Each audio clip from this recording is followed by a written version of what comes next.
Well, hello. Okay, so you're seeing the thumbnail. Can you hear me? All right, awesome. Okay, that was a little bit stressful. So tonight I have all my slides set up like how I usually do a pre-recorded live, but it's the first time I've used it on this software, so I wasn't sure how it was going to go. And I had it all set up to be a PowerPoint because it said it takes PowerPoints, but then when I loaded it, it said it was too big. So I was like, oh no, what am I going to do? But I was able to save it as a PDF, and that worked. So we are all set. Now tonight we're not going to do legal documents. This is another sort of opinion piece, and it's about this Hollywood power couple that line that we've been fed for years now, to the point where a lot of people have started to believe it.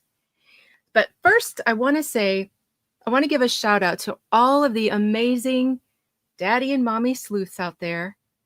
And if you're not sure what I'm talking about, this woman, Stephanie McNeil from Variety, called all of the people digging into this lawsuit mommy sleuths, as if it's some kind of insult. And I think it's so funny because Team Blake tries to pretend that they're in this to be fighting for women and believing in women. It's all about women. And they call us misogynists. But to me, this was the most disgusting thing. She used the word mommy as an insult, which is just absolutely outrageous. That's not an insult. That's an honor. It's a privilege, and then to use it as a way to insult everybody was just ridiculous, especially from someone who's claiming that they're doing this for the sake of women. But I want to shout out all of the amazing mommy and daddy sleuths that are doing their part in breaking down this case. Because in so many instances, it's been the sleuths that have found things that have really helped this case to move along well. So, what we're going to start with today is that Blake and Ryan have paid handsomely for public relations protection. They've been planting stories. There was the bought, and we all know that was bought, that Time magazine 100 most influential fake accolade. And they're keeping so much of this stuff that we've been doing on YouTube, they're keeping it off of mainstream as much as they possibly can.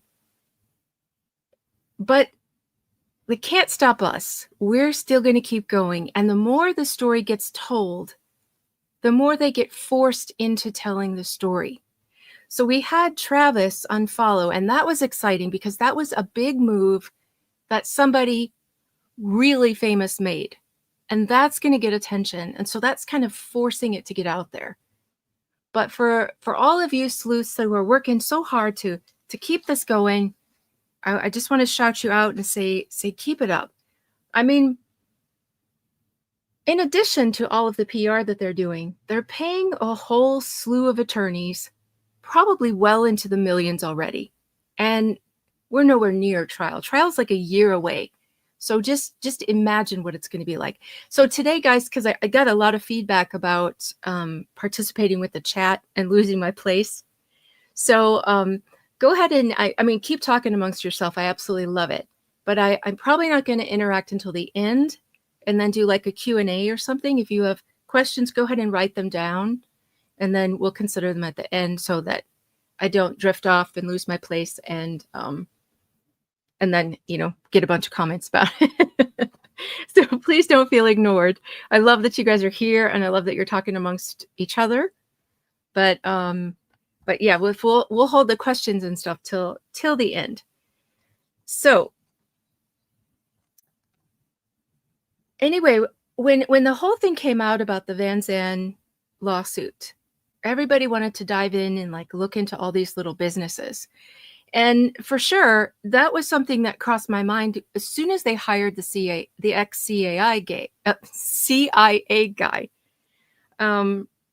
was that there was probably some kind of business something or other that they wanted to keep quiet because it just seemed like overkill for all this ordinary stuff. So I kind of expected we were going to find something like that, but I don't know how to look into all of those businesses and things. And I imagine a lot of the like bigger stuff is very well hidden. But my mind went down a different path. I'm more of a ruminator. When I hear something, I let it simmer and I think about it and meditate about it. And so now look at my notes.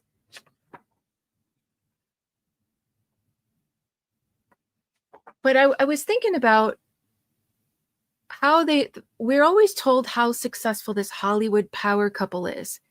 I mean, for years now, to where probably before all this happened and we, didn't feel so great about them, if asked, we probably all would have said, oh, yeah, they're a Hollywood power couple. And so I wanted to look into like where all their success comes from.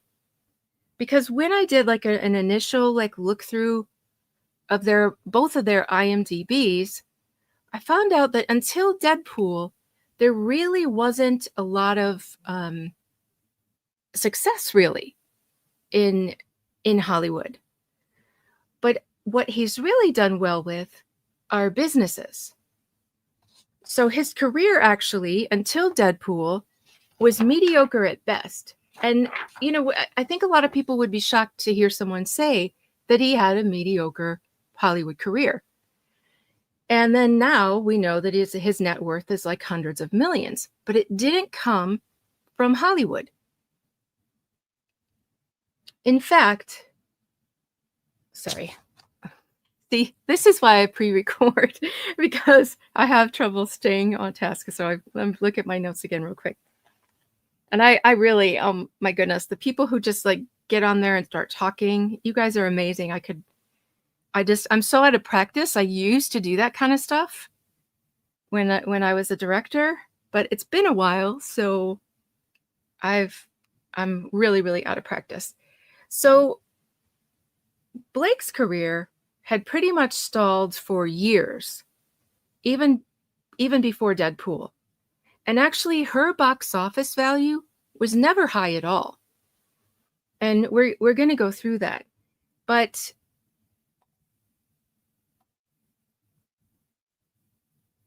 if we get to this little I don't know if you saw this episode, Box Cake Blake.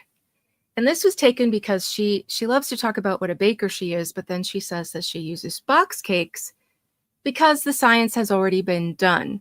And then she adds her elderflower syrup and stuff like that. But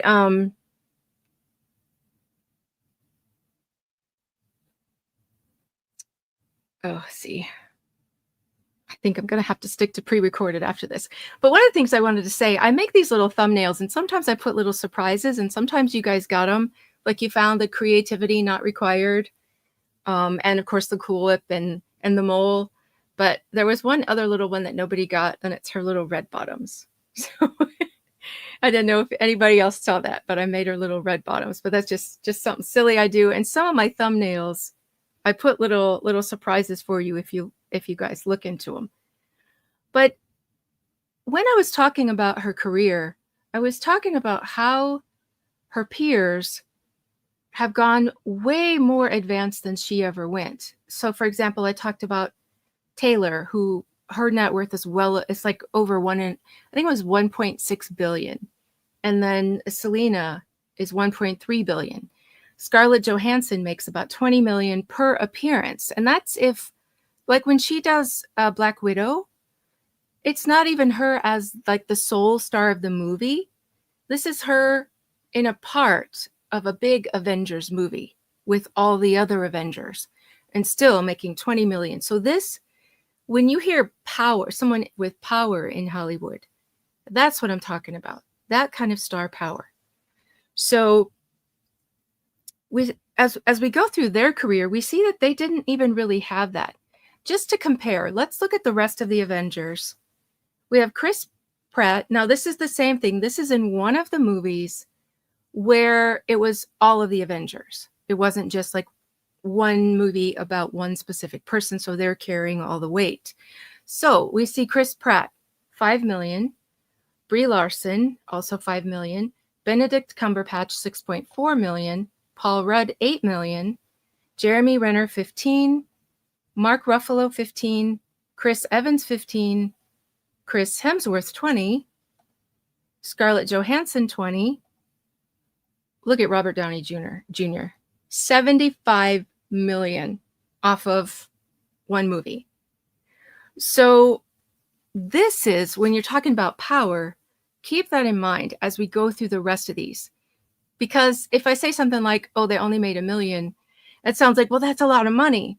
But when you put it into perspective of what, if you're going to call someone a power couple, you know, if you're going to call them a power couple or say that someone's a blockbuster success, it's in those terms that I say about them not really being what we all this time thought they were. Now, this may surprise you. Deadpool has been described in an article on IMDb as the movie that resurrected Ryan's career from the dead. Not dying, dead. That's what they said. Resurrected Ryan Reynolds' career from the dead. So it sounds crazy because it seems like he's always had all these movies, and he has been a prolific movie maker, but not really a successful one. And let's see exactly where he was at by then. It says that that he was seemingly doomed to a career of being Helen Mirren's sympathetic ear in the likes of Woman in Gold. So he had these failures, The Next Big Thing, Green Lantern, R.I.P.D., which they say is his worst movie ever. And then we have this. This is Ryan talking about how he finally got the Deadpool part. And he's so disgusting. He says, I wrote an email once a month or so to the Fox executives saying, please tell me who I have to F to get this going. And the answer was, it's not the right time. We appreciate your passion. And then he says, I wrote a lot of emails and I'm sure I annoyed the out of them. Can you imagine, before we move on, you want a promotion at work or you want a certain position at your company and you say, who do I have to F to get this job? I mean, come on. And this is what bothers me so much about their complaints against Justin, because Ryan is like the vilest. When he speaks, it's just always vile and foul and just gross. The way they made their little girl talk in this movie, you know, it's like the last people you would expect to have accusations like this and to be so, you know, pretend to be so prudish about it all that you're just devastated because someone said your clothes were sexy. You know, it's just so crazy. But so they say his career was dead. So let's take a look at what they mean. Like, and I went through the 8 years leading up to Deadpool. So we start off with a movie called Chaos Theory. This was from 2008. This movie, worldwide gross, all the movie it's ever made in the world, $240,000. Now, usually movies' budgets are well in the millions. So, yeah, $240,000. These people lost millions off of this movie that he's the star of. So we're going to go through. I want to not hang up too long on each particular movie. But the thing that I noticed the most about him is, like most people in Hollywood, once they have a few bombs that just like go nowhere and lose millions of dollars, they're kind of done. But Ryan, for some reason, just keeps getting chance after chance. And I don't know who's behind it, who's been, like, through the whole life of his career, who has been there, like, still pushing him, because no one that I've ever seen gets this many chances. He's like not Mr. Nine Lives. He's like Mr. 99 Lives. And it just doesn't make sense to me. So from here, he does end up getting a good shot. He gets put in with a couple of pretty high name people, Julia Roberts. And here's the thing, him and Blake both, some of their most successful movies are not movies that they carry themselves. They're successful because there are other famous people in there making, helping promote it. So he gets these chances, and these do okay. You can see what they end up with here. And then we move on to, he gets this blockbuster hit because of Sandra Bullock, who is, if you look through her IMDb, she is a big moneymaker. She's one of the highest female actor winners of all time. Like she can make pretty close to, all I can think of is Tony Stark, Iron Man. Robert Downey Jr. Yeah, she's got the pull to have made this a success. We also had Betty White in there, which is, the two of them is why I really liked this movie. Probably the only Ryan Reynolds movie I liked. But so anyway, this one does pretty good. This one grosses 164 million. So this one does good.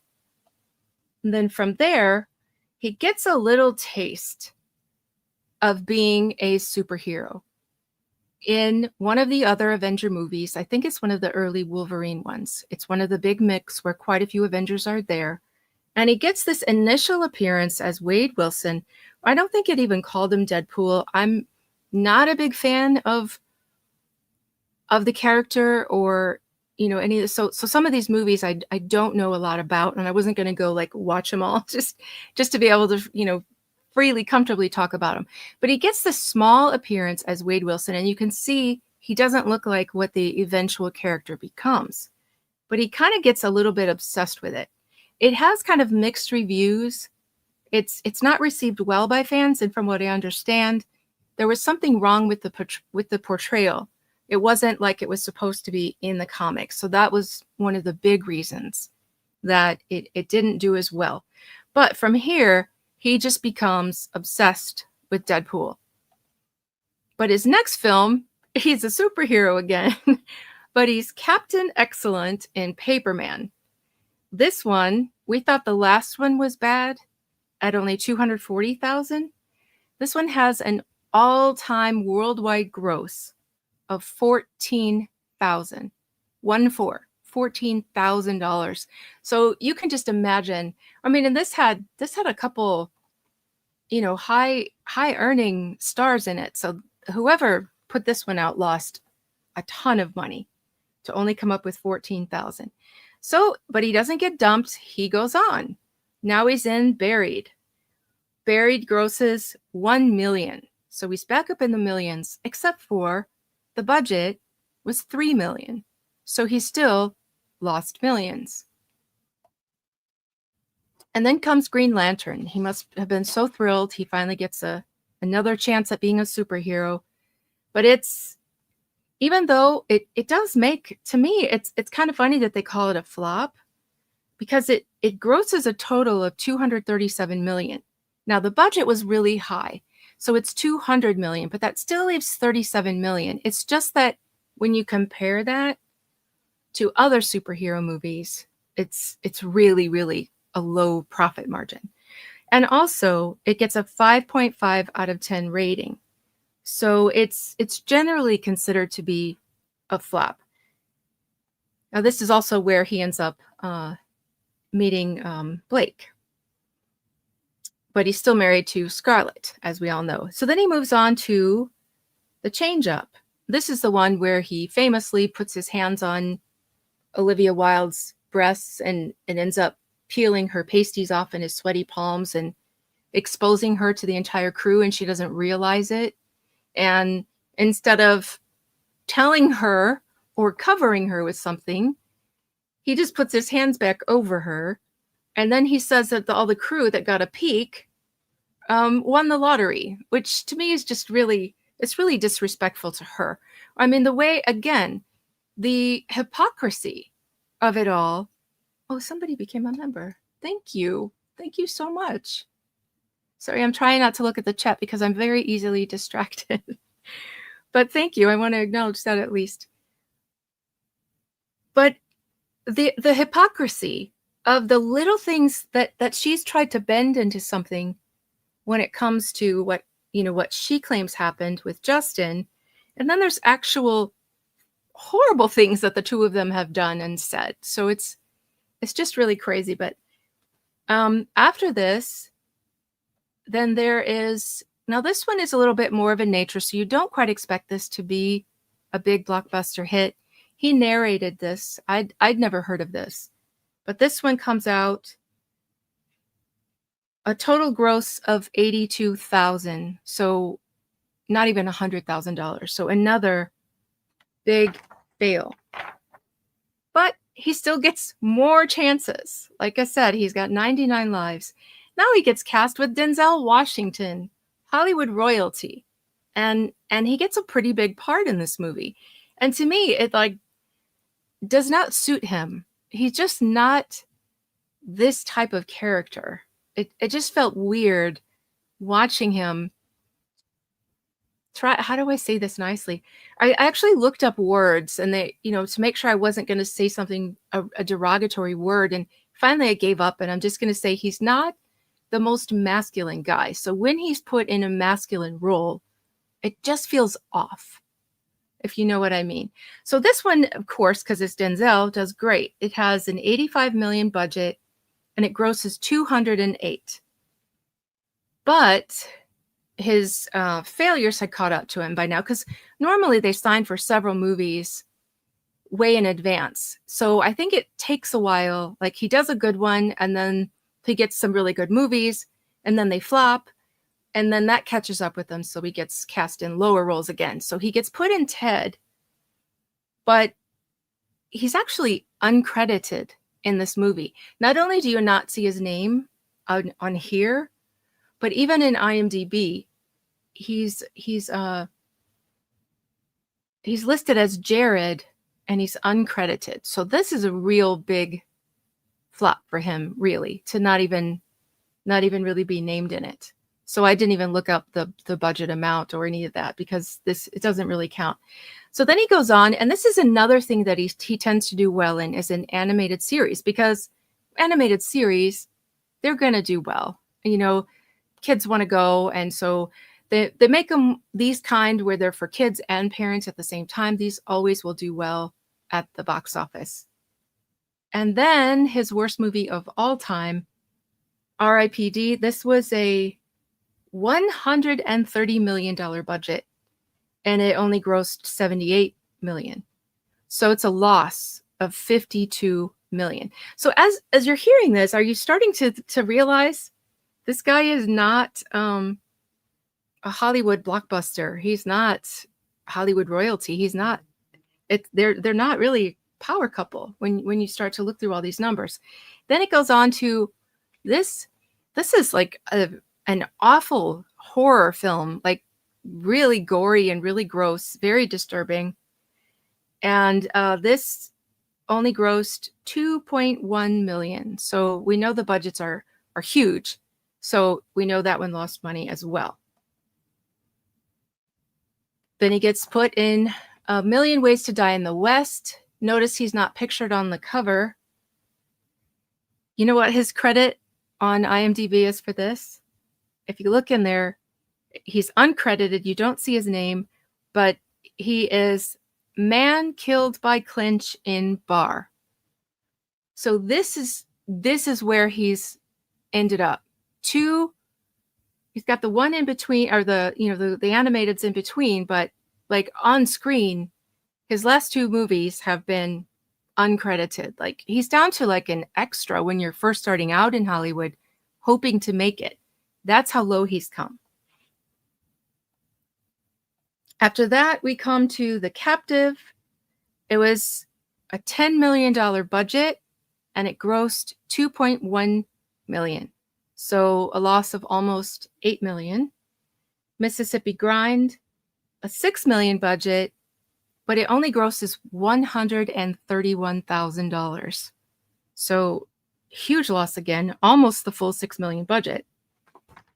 But for some reason, he gets cast again with another great, absolutely love this woman, Helen Mirren.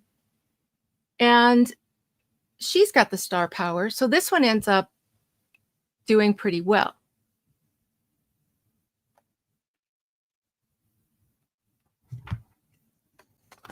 It was 11 million budget, grossed 62 million. So we move on to Selfless. It's a $26 million budget with 32 million gross.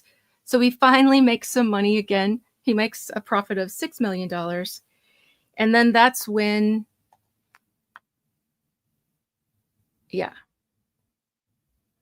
And now we're going to step into Blake's career for about the same time period. So we know that they met in 2010 when they were filming Green Lantern. He was still married to Scarlett, and Blake had just finished filming what's called The Town. I had never even heard of this movie, but it's Ben Affleck who is the director and the actor, and rumor has it that he actually did what Justin is accused of doing, and that's adding in a lot of gratuitous scenes just to, have a little more contact, shall we say, with Blake. It's also rumored that they end up having an affair. So, in fact, Reese Witherspoon, who is very good friends with Jennifer Garner, his wife at the time, she actually, because she does, when she's on stage, she will just let her mouth go. I just love her for that. But she actually mentions it because in this time period, Blake sends him nudes of herself. Now, she tried to say they were fake, but apparently it was not fake, and it seems to be that it might have been Jennifer Garner herself who leaked them. And so this is what Reese had to say about it. Naked pictures of yourself on your cell phone, you hide your face, people. Like, hide your face. If you took... Sorry. So it cut off the beginning. If you took naked pictures of yourself on your cell phone, you hide your face, people. Like, hide your face. So that's her kind of shaming Blake for that, because it was a really, really awful thing to do. So she finishes filming this movie, and then she ends up in Green Lantern with Ryan. That's where they meet, of course. And let me see. During this time, later, Scarlett mentions about being, two actors being married, and about the competition that kind of goes in between the two of them. And this is her, the video I'm going to show. Oh wait, I've got these out of, yeah, here we go. So this is them on the Green Lantern being interviewed after filming Green Lantern. I just want you to take a look at the body language and stuff. Hard not to love the movie because you guys are so beautiful to... Everyone gains 10 points next to her. You go out. No, that's all you get today, though. That's it. I know. I can't believe you. That's it. No. Just that. Yeah. Off No. Camera, Yeah. not so nice. No. Never. Never. Gotta keep her grounded. No. Yeah. Absolutely. I've seen her go into a rage spiral. Oh my God. And most people's violence with her, it's just baking.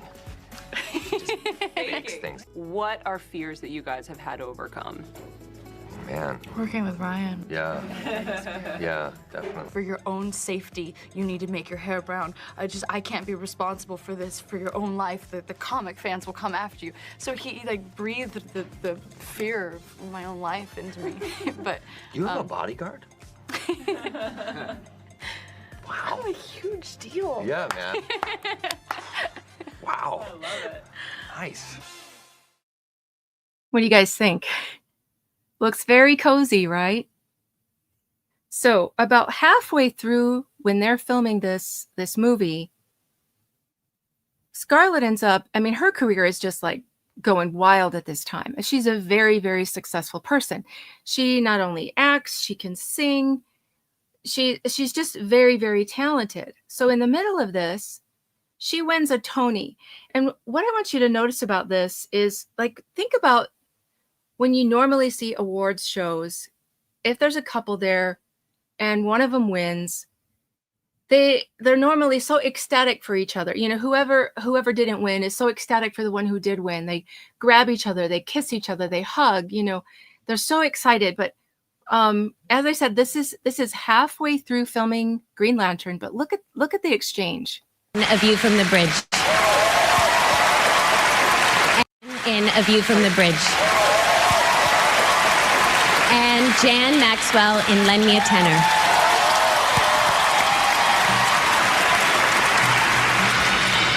And the Tony goes to Scarlett Johansson, A View from the Bridge.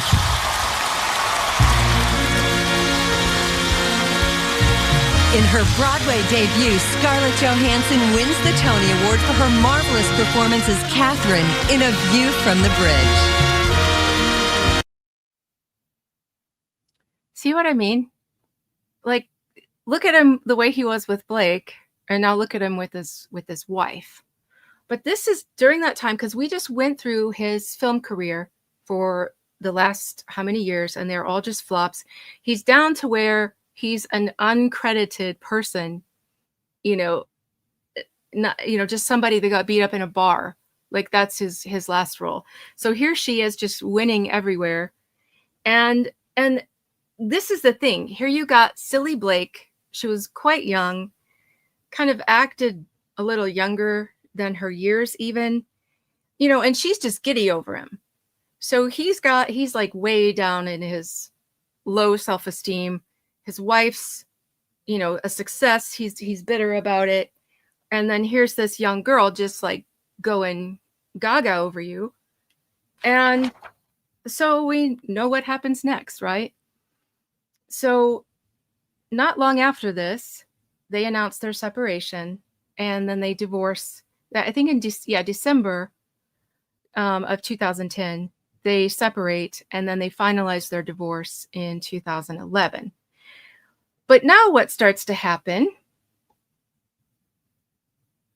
is Blake's career.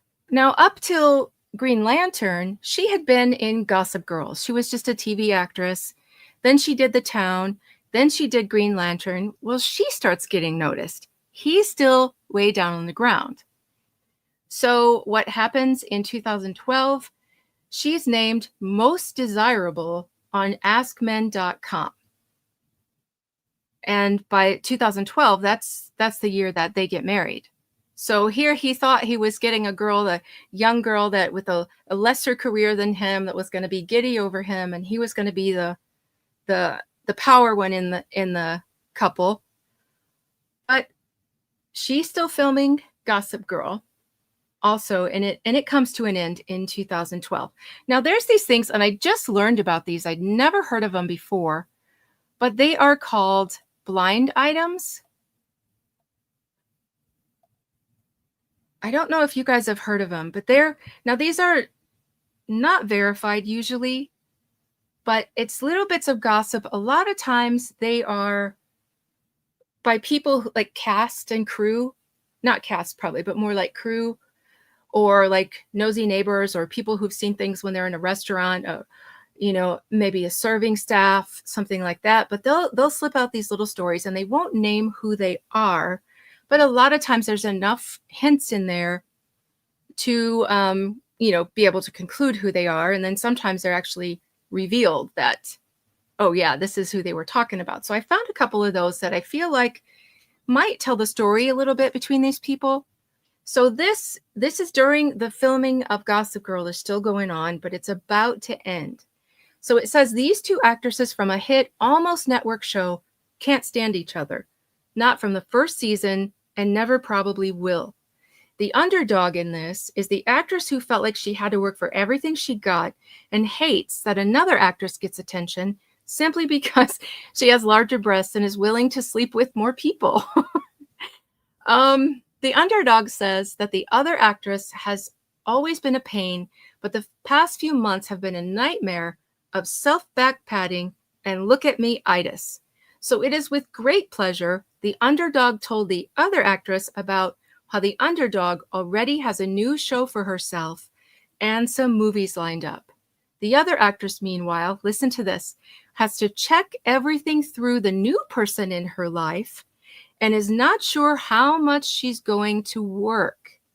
He would like her with him at all times and even tried to get her out of the contract on her show. And Jill, I couldn't help but see that comment. So look at this. It's almost like Ryan just got out of the marriage with Scarlett, who was blossoming, doing, just leaving him in the dust, thought he, had a different sort of relationship now. And now she's getting these, she got a People Choice Award. She got Most Desirable. She got Most Beautiful from People magazine. And, she looked like her career was about to take off. But what does this say? And this is supposed to be the two of them. I mean, I can't imagine who else it would be at this time period. But her new man wants her to end her contract, and she did that year. And he wants her there. She's not sure how much she's going to be able to work. So it kind of sounds like he's not going to have another Scarlett again.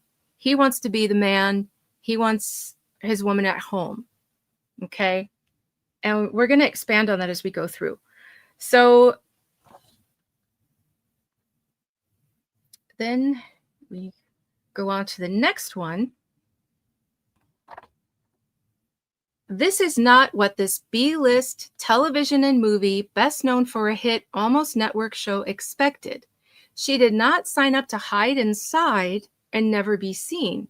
She wants to go out and be noticed and have a career and be noticed and be in magazines, not order in every night. It's what you get, though, when you're with this A-list all-movie actor. It's all about him and what he wants. Thank you, Coco. Thank you very much, Coco. So it seems like his idea of his replacement was not quite what he expected it to be. All right. And when you think about it, relationships that start off as flings, the way theirs did, they don't have a lot of trust in each other because they know how easy and fast it was for them to betray the people they were with. He was married. She was in a long-time relationship with her co-star from Gossip Girl, Penn Badgley. So they both know how quickly and how easily they became cheats. Well, that kind of, what did they say? How you get them is how you lose them. That's going to be a fear. And now, like I said, she's blossoming while his career is dying. So it probably was. And she was a busy girl in 2010 because not only did she have the affair with Ryan, but also the one with Ben Affleck, allegedly. And she was, had her steady boyfriend. And they also said there was a little tryst with Leonardo DiCaprio. So she was a busy girl in 2010. So all this new attention that she's getting is probably making him feel very uneasy when he has nothing to do but sit home and try to get his next movie and hopefully be credited in that movie. So at the time, her last season of Gossip Girl, she's making $600,000 an episode. That's a good amount of money for a TV show. And they ranged anywhere from 25 was their biggest season, 25 episodes, and the last one being 10. But still, it's a good amount of money for her to be making while he is not making that kind of money. So then where does she go from here after Gossip Girl is over or ending? After Jennifer Lawrence drops out of Savages for Hunger Games, which turned out to be a very good career move for her, Blake gets cast in her place. Now this one has some pretty big stars in it. We see John Travolta, we see Selma, we see Benicio. So it makes a pretty good profit. It makes a $38 million profit. So that's pretty good for her. Now this is the same one where she ends up turning on her director, Oliver Stone. Like, who would dare to do that? But apparently she tried to turn the whole cast against him, even getting the whole cast t-shirts that said, "I survived Oliver Stone." And every interview that she got to be in, she would badmouth him every opportunity she got. So it should have been a clue to people that she was trouble already. So from there, she's in Age of Adeline. Now this is the only movie I'd ever seen with her. I like Harrison Ford, and I liked the story of this movie. I felt like her acting was so not good, especially the scene where I don't know if you guys know the premise behind this, but she has an accident and she stops aging. And so she has a daughter, and the daughter continues to age. So her daughter becomes an old woman, played by Ellen Burstyn. And at her daughter's age, she's getting, bad health. And you could see, she doesn't have a whole lot of time left. So the scene should have been like super touching, super emotional. The way she should have looked at her, like just the thought of seeing your daughter, an old woman about to die. I mean, that scene was just done so poorly. There was no emotion.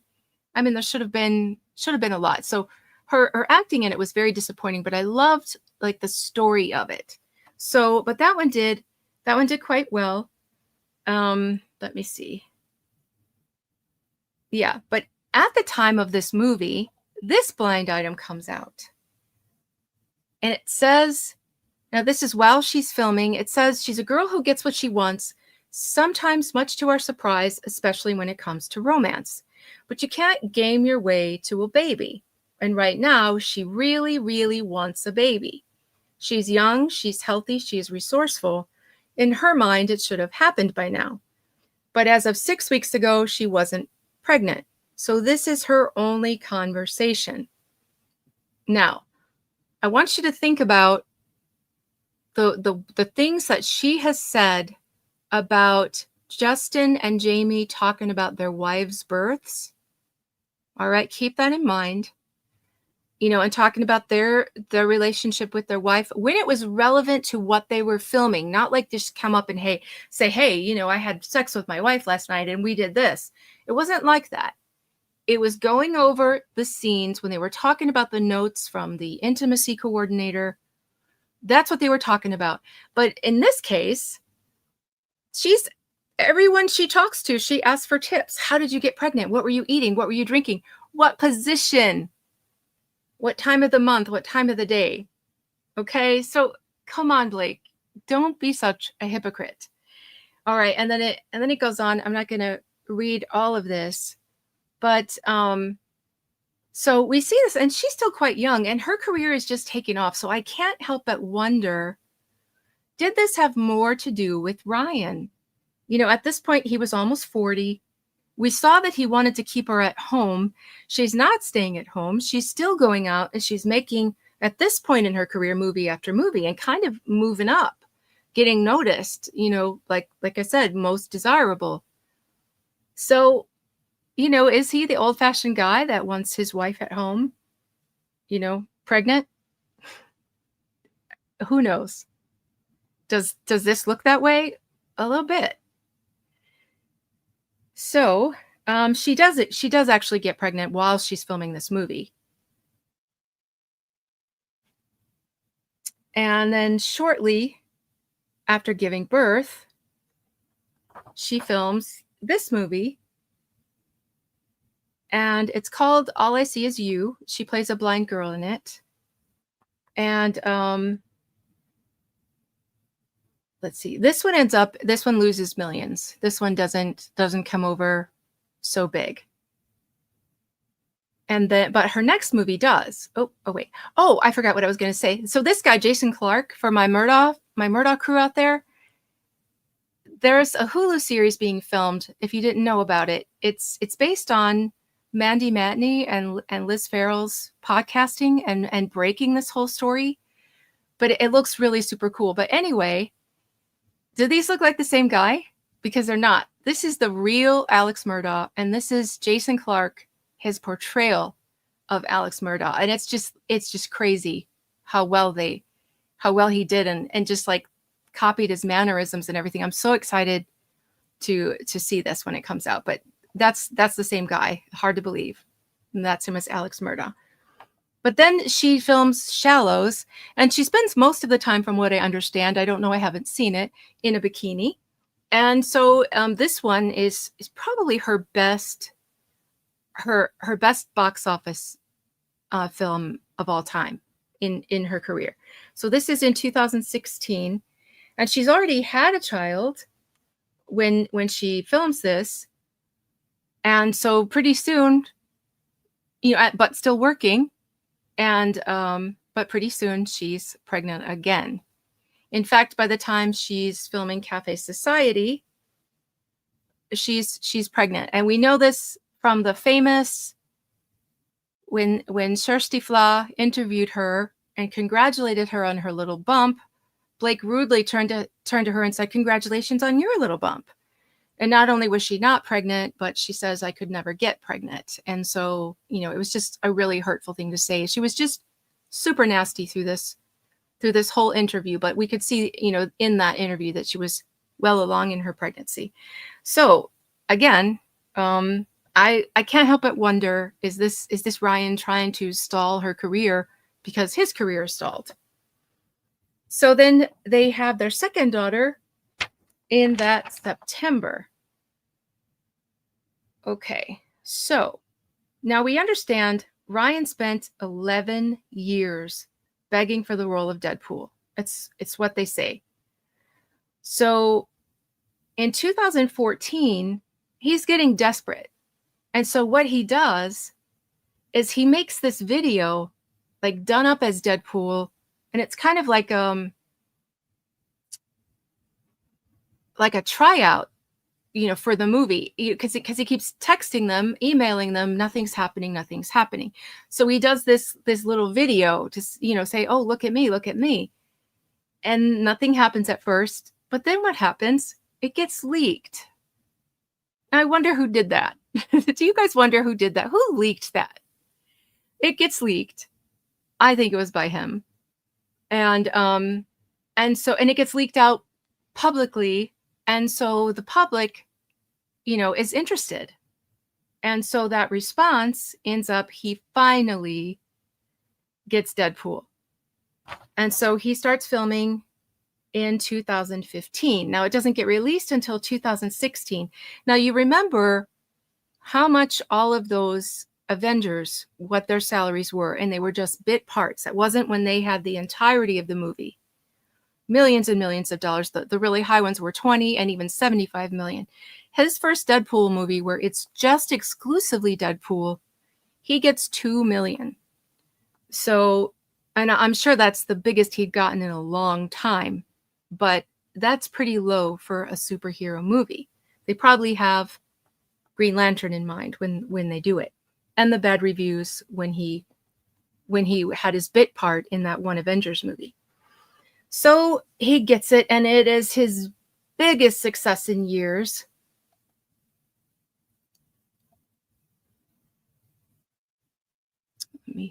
And he gets obsessed with Deadpool. I mean, look at it. It almost looks like a sickness.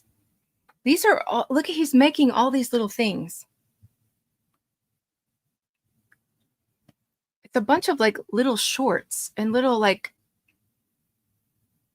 I don't know what they are. Like, they never aired anywhere. He just can't stop making them. Do you see that? Is that not obsessed? He just gets completely obsessed with it because it's his first big success. And the guy made 2 million off of it. It's not like the others making 75 million, but he finally gets a winning role. And so that's where he goes from there. Now we go back to Blake.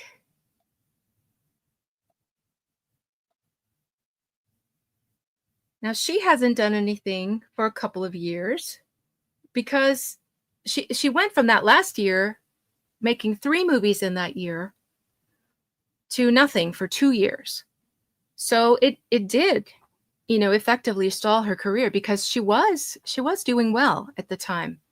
For a brand new to films, to come from TV to films, she was doing pretty well. But she had that little break, and sometimes that's all it takes to kind of stall you back down. So she does A Simple Favor in 2018. Now it's a box office smash, but her co-star, and we see this top billing, Anna Kendrick.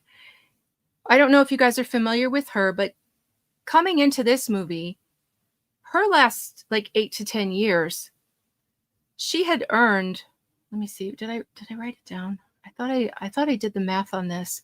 So first off, she came from 4 parts of Twilight. Each of them grossed an average of $300 million profit. So this is huge. Then she did 3 Pitch Perfect movies, and they got higher each time, but if you average it, that's about a profit of about $100 million each. She was in Trolls, which had a $125 million budget and grossed $347 million. So I did total it. Okay, good. I thought I'd remembered doing that math. I don't like math. So in 10 years, the movies that she made totaled over $2.6 billion. This woman is huge. She's won all kinds of awards. She's also won Tonys. She's very gifted. She can sing well. And if you saw the Pitch Perfects, you know that. But she also did, stage stuff and won a Tony. So this movie, you really have to give the success to Anna for this. So she, especially at this time when Blake hadn't really been around for a couple of years.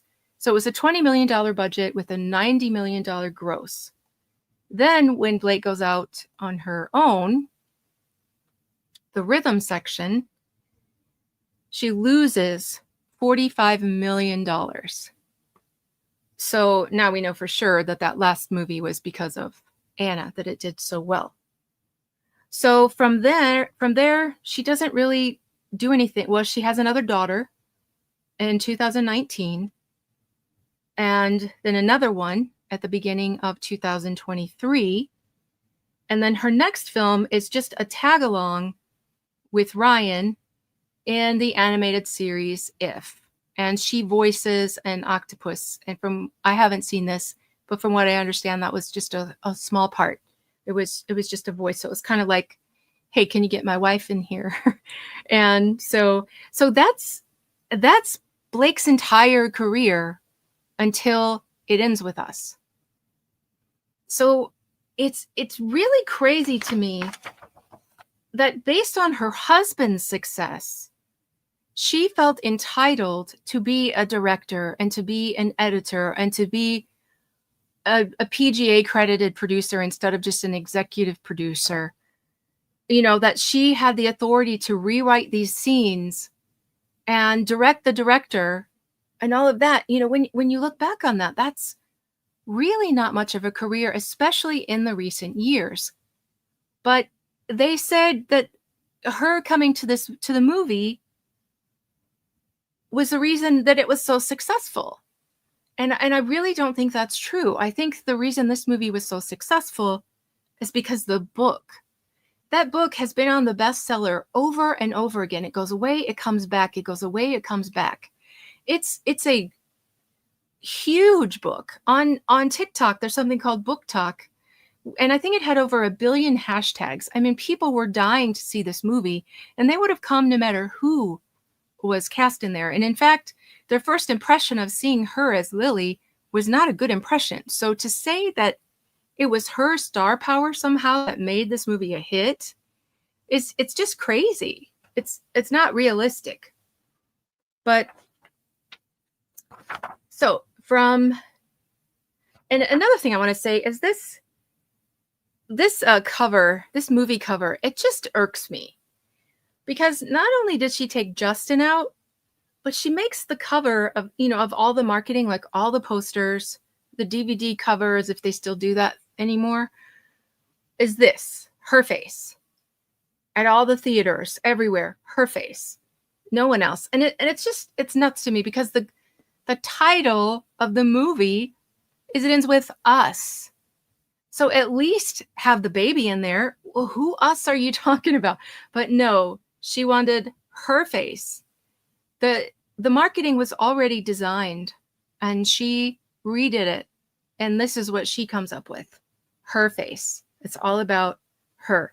Like, she really, really from the get-go wanted to take this movie over, and I think wanted the sequel, which is why she cozied up to Colleen, which is why she cozied up to the cast, in my opinion, because she thought she was going to be able to take over this like franchise and do this movie. And like I said in her Box Cake Blake, my episode Box Cake Blake about her, she has a production company that she's had for years now, and nothing's happening on it. So, if she wanted her own movie so bad, why didn't she use her own production company? Because she's Box Cake Blake.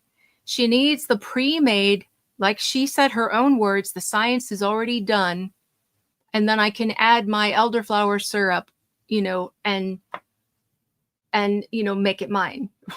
That's not yours. Somebody else made it and you just decorated it. So, and it's kind of, like that with this movie. But after you go through their careers at this point, it's Hollywood power couple. What are you even talking about? There's especially not hers. And his was completely dead until Deadpool. So he also squeezes her into Deadpool. She voices Lady Pool, and I think it's a total of like 3 lines. I don't know. I started that movie on a plane and I was like, nope. It was like way too gory, way too just vulgar, just like not my thing. Like, and I know like a lot of people like it. I hope I don't offend you, but just not my thing. But she voiced it. And I think it was only a couple of lines. So, I mean, and the person was played by an actress, somebody else, a stunt double, I think, actually put on the suit. And I don't know if you guys watch Elsrich. I watch her on Instagram, and she also has a YouTube channel where she does even longer videos. But I first found her on Instagram, and she breaks down, like, she is hilarious. Nobody breaks this down like her. Like, she just cuts right in, like no holds barred. She just really goes there. But she was talking about how Blake was so offended, thinking that she was being fat shamed by Justin because he wanted to know her weight so that he could carefully, safely pick her up. But it was her own husband that didn't feel that she was good enough to actually play Lady Pool. He's got someone else's body in there and her voice. So who fat shamed you, lady? Not Justin, your husband. Your own husband did. So be mad at him, not Justin. So from here, she makes another simple favor. And I don't know if you guys have seen this. This is, I saw on Twitter. I still want to call it Twitter because I just hate saying X. It just sounds so dumb. On Twitter, they've been posting like all these little premieres, and it's been, in the actual media, the main media, mainstream media, they just keep promoting her at these premieres. And I'm like, do you guys realize this is an Amazon Prime movie and you're giving it more premieres than most Hollywood movies get? But anyway, so this was her next one. And now she's feeling so big for her britches. Notice the names. Now, in the last one, I don't know if you paid attention, but Anna Kendrick's was above Blake's. And we call this billing. You guys probably already know all that, but just if you don't.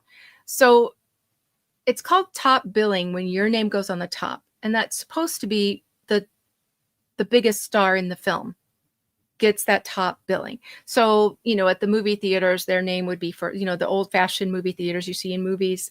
There's a sign out and it would have like the top billed person would be on the sign. Or if there was 2 really famous people, they would be on the sign. So when she comes to make this sequel with Anna. Now, we went through Anna's career, right? How many billions was her career at that point? And now she comes with Blake, whose last film before It Ends With Us was voicing a little bit in If, and the previous one had been years before and had bombed, the blind one. But now she's feeling like a superstar, and she wants top billing for this movie. And Anna's like, no way. No way. And so they do this. This is called staggered billing. So Anna's name comes first, but not to make Blake feel badly. It comes second, but it gets raised higher. And it's supposed to be like equalizing somehow, as if these people are in the same league. I mean, wow. This woman, she really gets me angry when I start hearing all this, because that's a big insult to Anna. She earned that career with all of her actual talent, not because her husband is famous. But anyway, so let's see, where am I at? Now we're going to jump back to Ryan after his Deadpool. He makes a movie called Criminal. And this one barely sneaks by with a $7 million profit. Which again, $7 million is a lot of money, so it sounds funny when I make fun of $7 million, but that's not a Hollywood blockbuster. That's like we broke even and we got a little bit of money to invest in our next film.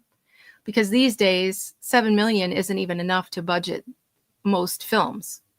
So from there, he goes on to do Life. And this actually does well, but look who we got in here.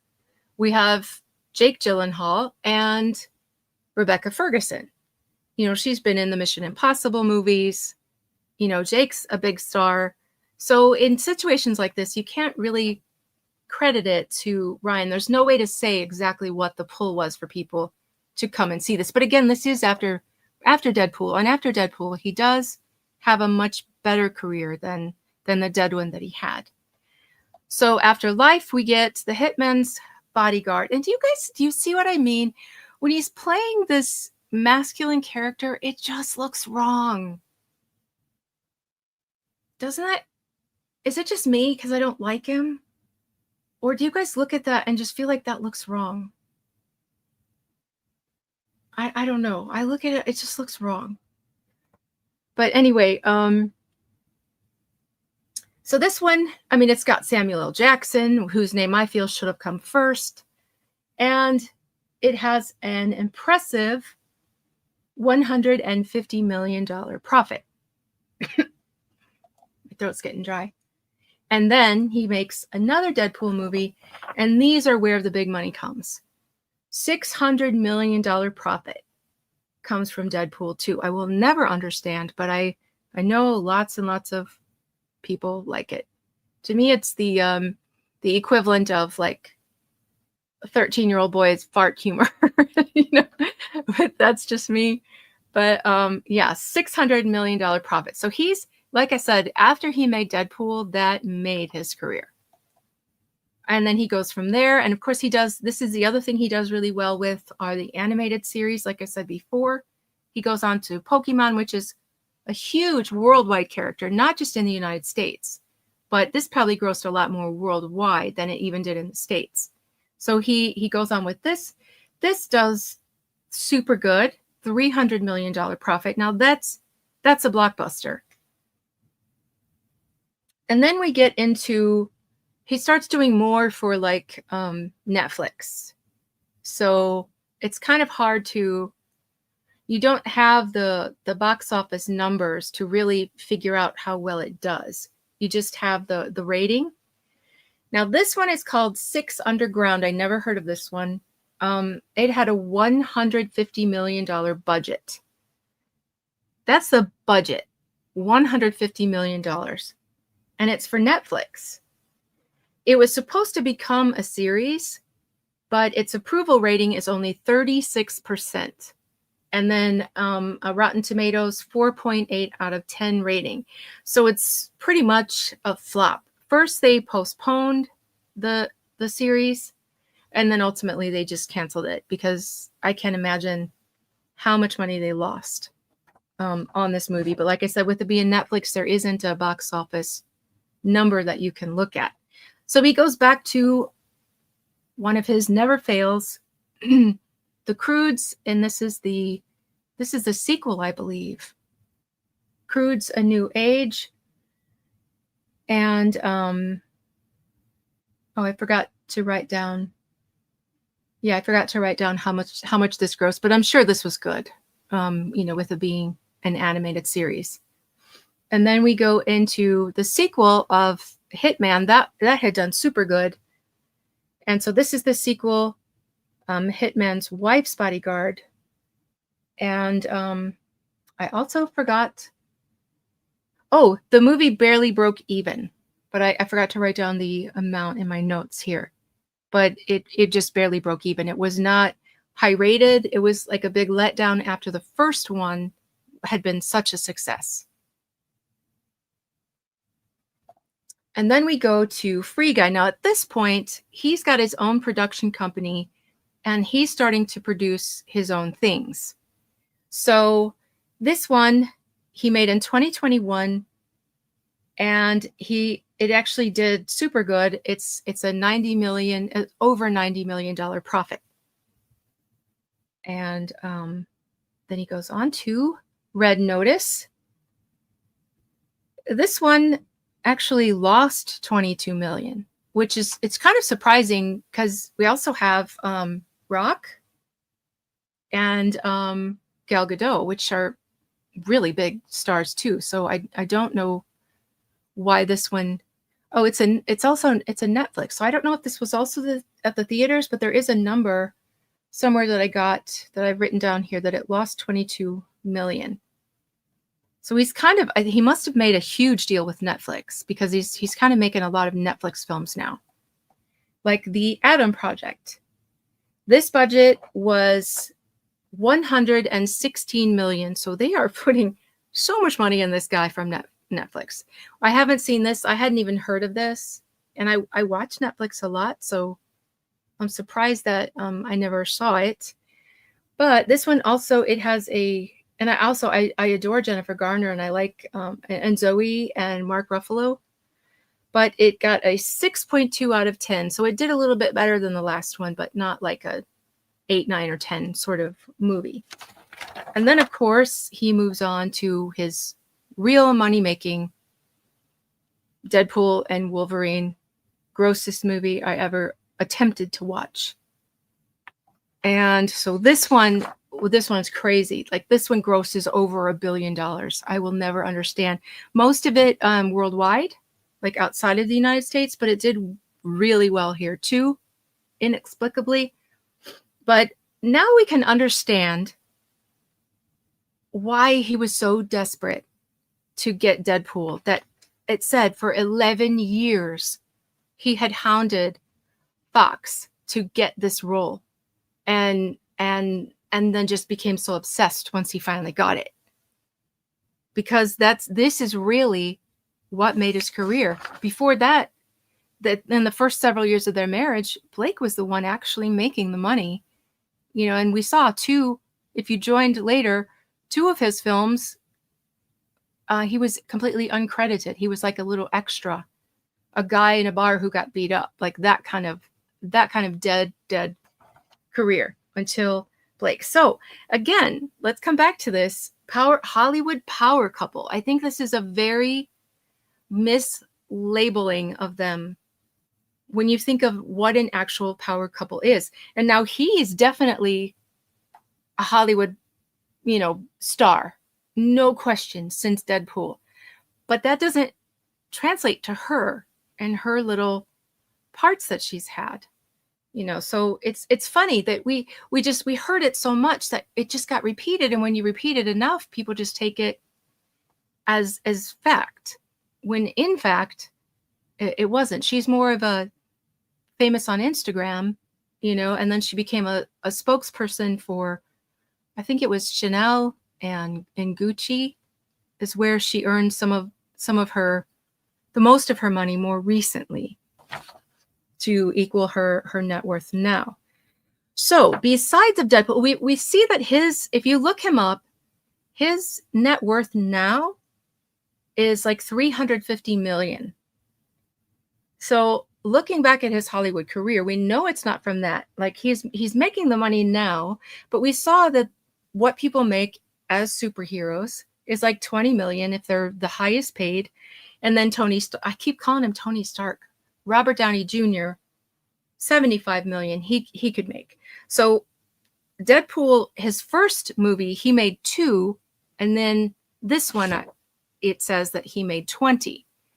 So if these are his highest earning movies of all time, how does that equal to 300 million?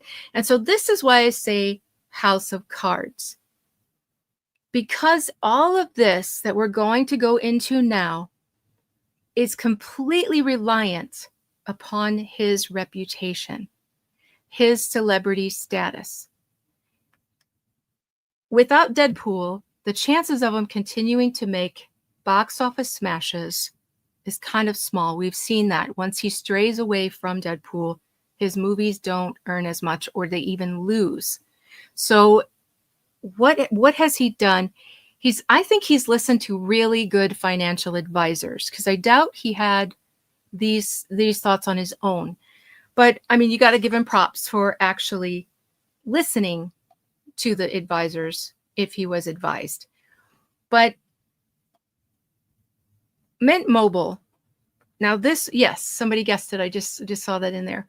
And if you came later, I said at the beginning, please don't feel ignored in the chat. I got a lot of feedback after my last live about not interrupting to interact with the chat because I was losing my place and they wanted to hear what I was talking about. So if you have some questions, we might do a little Q&A at the end, but I'm trying not to look at it because I get very distracted very easily.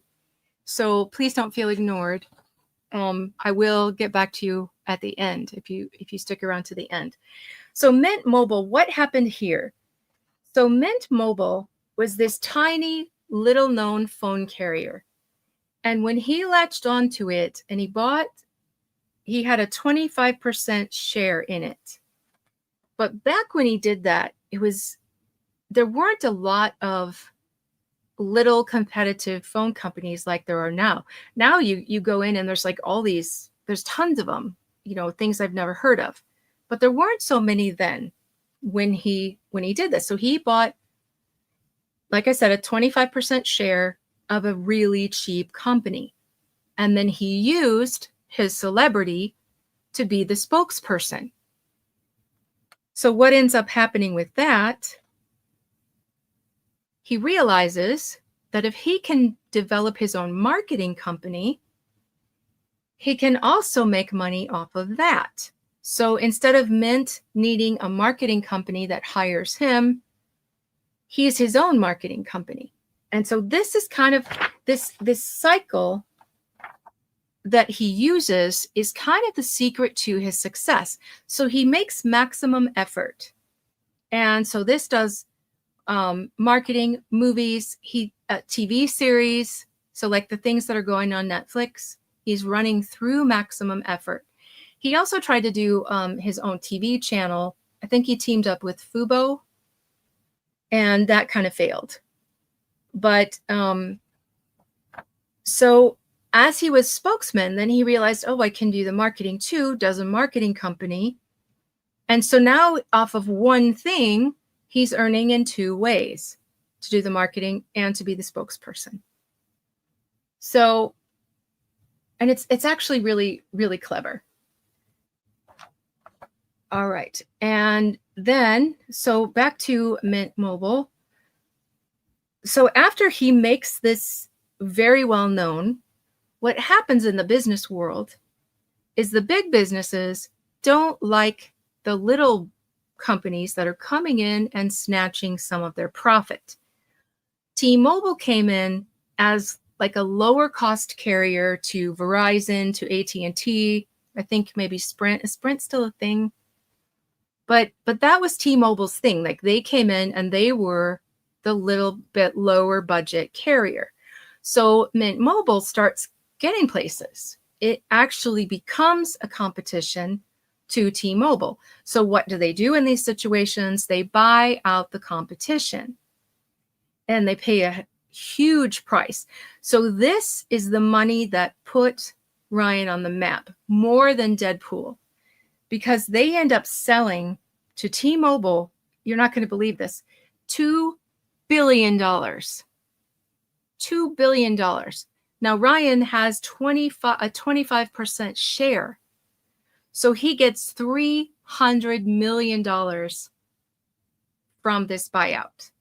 That's when he becomes wealthy. So it has nothing to do with at most 20 million that he made off of Deadpool. It's all about this. So then with that, he takes that money and invests more. Now, simultaneously, at some point, he bought a big share of Aviation Gin. The same thing happens. Aviation Gin gets sold for $600 million. Now, I don't know how big his share was in Aviation Gin, but I talked about that cycle that they do.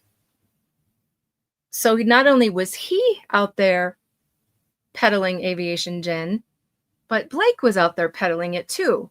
So like when she made, I think it was Cafe Society and A Simple Favor, and she's on interviews, she's taking this gin with her and pouring it and like forcing the interviewer to drink it. Like one of them, I think, was like 10 in the morning and he really didn't want to drink it and she just wouldn't have it. She just kept forcing it.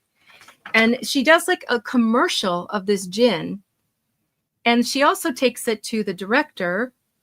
And I guess there was a reason to have gin in the movie, probably mixing drinks or stuff. But she tells him, oh, this is Ryan's favorite gin. Doesn't tell him, that he owns a big share of this company, but she gets him to put that in the movie. So she gets all this free, like, peddling of their product, all this free marketing, and it gets, Aviation Gin, like I said, it gets really big. And so this is another massive money grab that he gets from selling this. So then he's able to put more money into his Maximum Effort.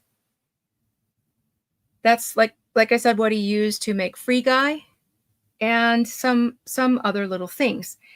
Now, Maximum Effort is the marketing company that Blake tells Justin, oh, we'll do the marketing for the movie and you'll get family, your family. We won't charge you for it. And then at the end of it, she ends up charging him. So Justin ends up paying. Now, I think Sony paid for some of it as well as, co-production company. But Justin ends up paying this awful marketing company. And we're going to go through, and I've shown little clips of these before, but today we're going to go through the entire video. And I am going to break in between. That's for copyright purposes. If you leave video content too big of a section of it, you can get copyright struck, and it can be bad. And as this is an anti Ryan and Blake thing, I don't think they would look on me with a friendly eye for using this. So I am going to break it up in between, and hopefully nothing happens. But I have been struck before for something of Netflix that I showed. So I will be interrupting this ever so often to try to avoid the copyright strike. Thanks, man.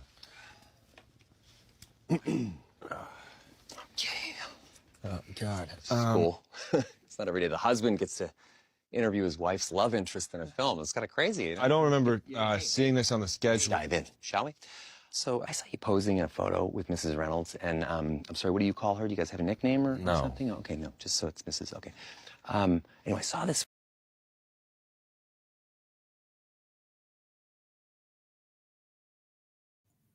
I can't help but think that this is all directed at Justin.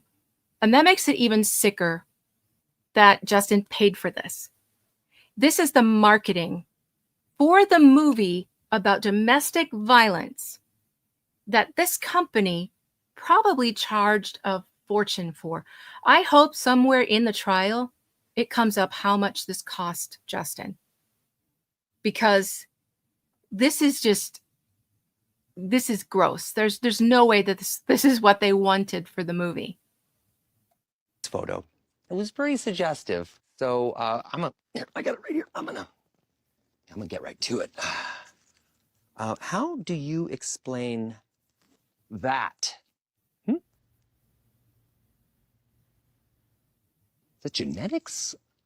You have some sort of like low angle squat routine to pop that region in that way? I mean, what's going on here, man? Are you smuggling pumpkins? Got a couple of small pumpkins there? Jesus Christ, my heart is beating like crazy right now. Do you guys see the hypocrisy? First of all, I mean, it's this market, it's bad enough. Like, this is the worst promotion for any movie I've ever seen in my life. But besides of that, at this point that they're making this little video, and I'm smacking my hands if you hear it sound because I'm getting angry. At this point, when they're making this, she is in the middle of her plots against Justin and gonna claim sexual harassment because he said her clothes were sexy. Meanwhile, and we've seen the background footage of, I mean, the backstage footage of this. It's Blake directing this. He just commented for how many seconds about this man's behind. This is disgusting. You know, I don't care if it's man on man or man to, not man on man, man to man, it's still wrong to objectify his body. And the picture that Ryan held up, I don't know if you guys have seen what that's from, why Brandon is turned around with his butt facing out. This is from during the time they were promoting the movie. Blake was, they were at, I don't know if it was the Book Bonanza or one of the places that the cast was there that Justin wasn't allowed to be at. Blake turns him around to show his butt for all the women in the audience to holler about his butt, about what kind of butt he has. That's what that picture is from.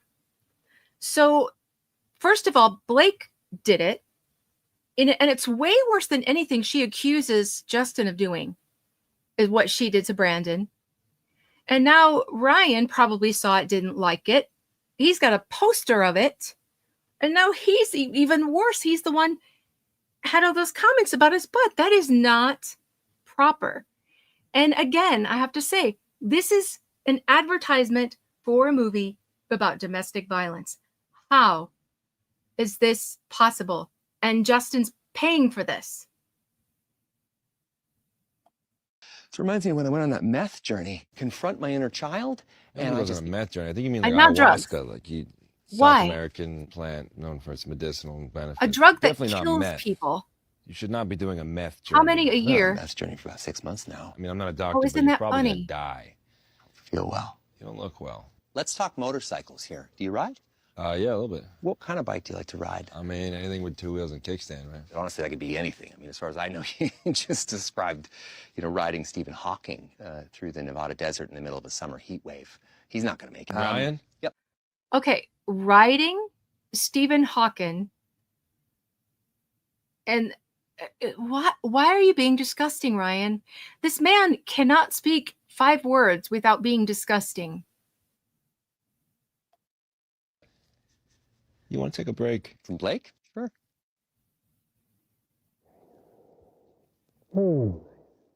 Why is he putting his hands on him? And now Hello, this one just makes Brandon. me sick. No. What? Well, it's not every day the mother-in-law of the leading lady gets to interview the love interest, and the man trying to replace my sweet little gummy bear, Ryan. Let's See what I mean? The man who's trying to replace my sweet little gummy bear. So this is Ryan's mom. And they think this is funny. So from the very beginning, when when he's like, oh, do you have nicknames for each other? It makes me wonder, did he come across Blake and Justin's messages? Maybe they had nicknames for each other. I feel like all of this is like Ryan's reaction to Blake, in my opinion, getting a crush on Justin. Dive in, shall we? Can we not dive in? Mom, it's Ryan. I wrote all these questions, but don't tell Brandon. I didn't expect to love him so much, so don't blow this for me.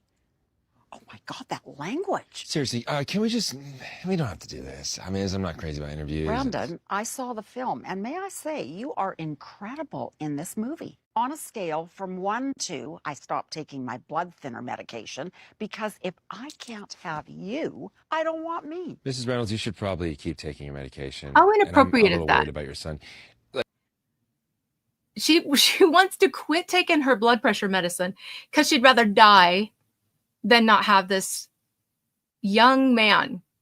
I mean, how creepy. This, yes, who said creepy? I see. His mom is creepy too. Yes.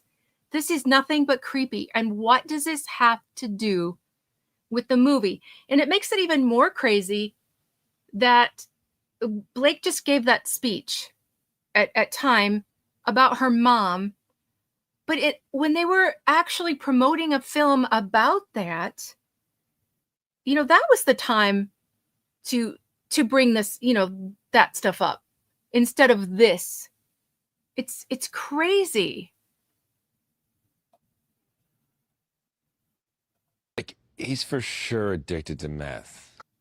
You're gorgeous. It creeps up on you. And here's the drugs again. No. Did you know that Ryan lost his father in 2015? I'm sorry. And living with Ryan must have been incredibly hard for him. Bro, I don't feel very comfortable asking this question. Nope, I got it. I'll get it. Here, I can do that. You're not going to read it? I will then. Okay, thank you.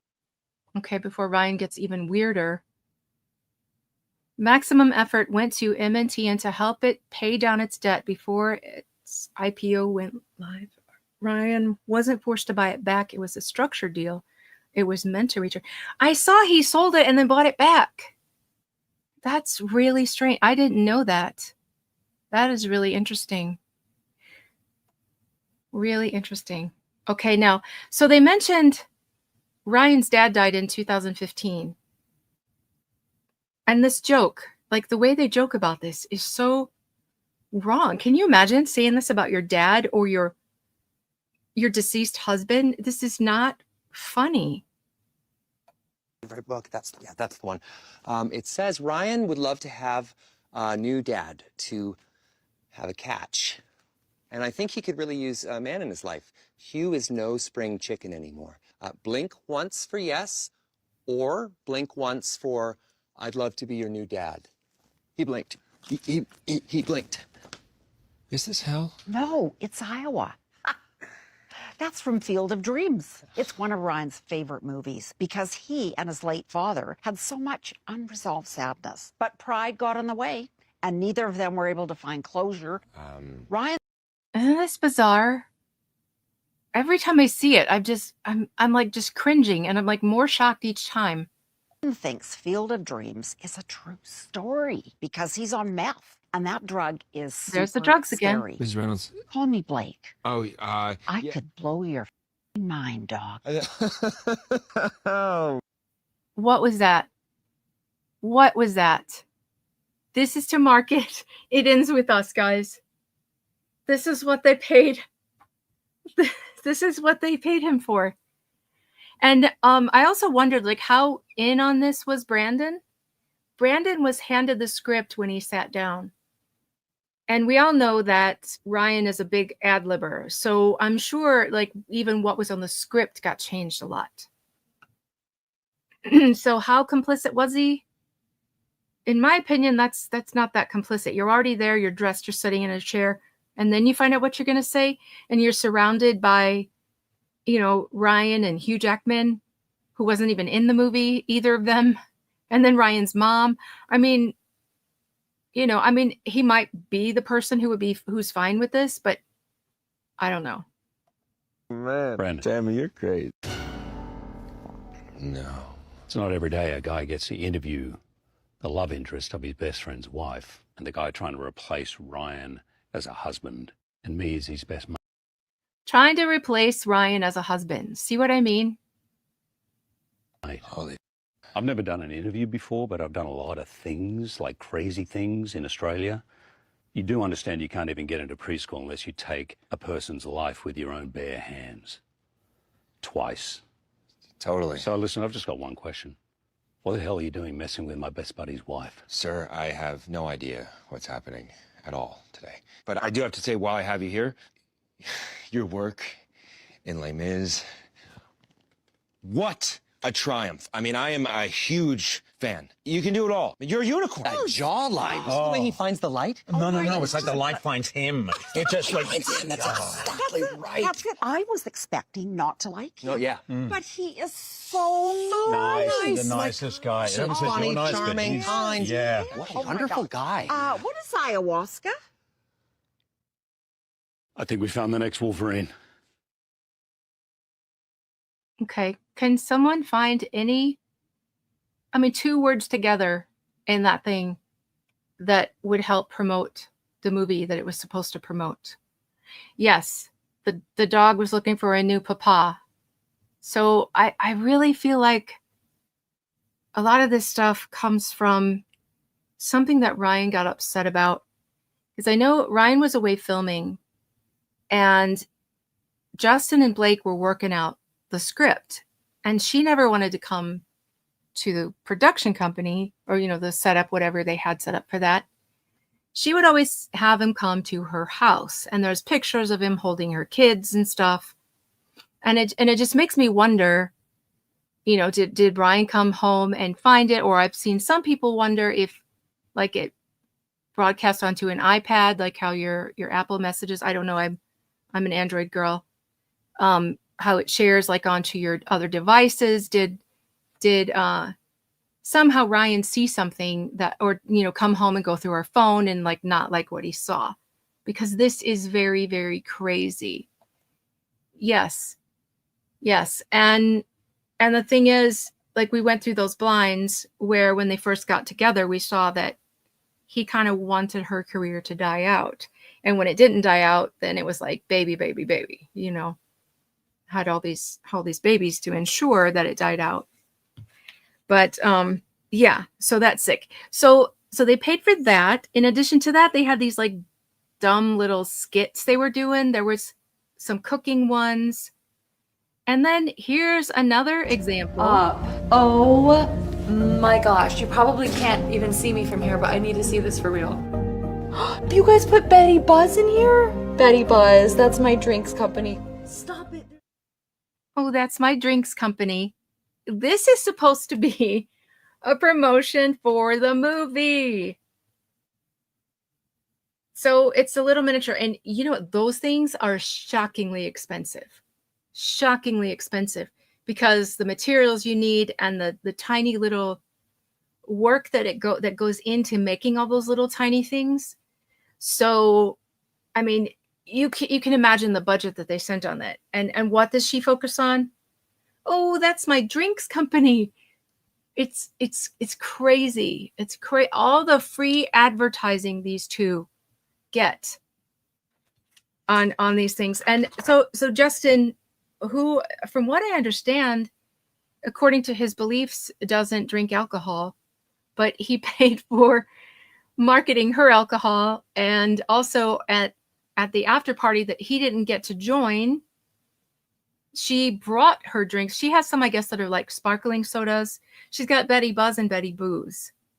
And one of them I think is just like sparkling. It's not alcoholic. I don't know. I've never even seen them in a store anywhere. And then there's the alcoholic version, or not alcoholic, well, whatever, you know what I mean, alcohol version. But anyway, yeah. So he paid for her little commercial there in the middle of his commercial that has nothing to do with the movie, but you know, it's a flower shop, so made explicitly to market her drinks. And then what else did this brilliant marketing company come up with? We're going to play a quick game of Flower Pictionary because Lily has a flower shop. She's a florist. Honestly, I don't really know flower names, but it's I don't know fun. flowers either, so it'll be interesting. Do we have a time limit? By August 9th, when the movie comes out, we need to be finished. Ready? Wait, we have to guess. So I have to show you mine, and Yeah. you have to guess what it is. 1, 2, 3. Rose. Rose. Oh, that's a tulip.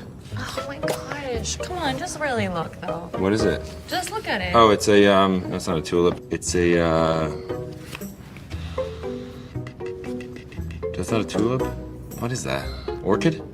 Just make a guess. I just did. Just make it like a A logical rose? guess. Lily. It's a lily. Duh. Jesus. Come on. So that was the marketing. And at this time, Justin's actually out there working with the company that he teamed up with from the very beginning when he was developing this movie. And, he's marketing it based on that. He does have like floral pop-ups, but in those pop-ups, he's not advertising his own company brand of anything. But he's promoting the No More organization. That's for battered women. So, it's fine to have the floral theme, but you should also incorporate what the movie's actually about. Because I've seen some of the Blake stands be like, well, he started with floral pop-ups too. Yes, he did. Because it's, a flower shop. But there were also lots of things from the No More organization as well. So this is the brilliant marketing company that Ryan's running. Now, after seeing that this is what this company produces to market this movie, how many takers do you think are out there that have these movies that they want advertised and promoted? How many of them do you think are looking at this marketing and going, oh, I just got to have it? Connects me with this company. This company's got to do my marketing. Not going to happen. I mean, this is terrible marketing. So by itself, this marketing company is not going to make it. But at that moment, he's still living high off of his two big sales. He's finally made money in Hollywood off of Deadpool, and he's made money off of Mint Mobile, and he's made money off of selling aviation gin as well. So where is he right now with that? He's invested the majority of that money into other companies. And when it comes to like Mint Mobile, they kept him on as spokesperson because one very important thing. Without him there with that celebrity status, not many people are going to pay attention to it. So, I mean, if you're like me, like commercials have absolutely no effect on me. Once they come on, well, I have a hard time even paying attention to what I'm watching. Like I start playing with my phone or doing something else. I see someone I recognize, I start Googling them. I hear something in the movie, I start Googling that, I get distracted very easily. But so commercials, forget about it. I'm not paying attention to that. But when it's a celebrity in the commercial, it gets your attention because it's a voice you look. Everybody knows who advertises for Mint Mobile. So T-Mobile knew that buying Mint Mobile was not a guarantee of success without that celebrity spokesperson. So they keep him as still the spokesperson. And I believe he's a spokesperson for Aviation Gin still as well. So he's still got that going, and then he can use his marketing company for that.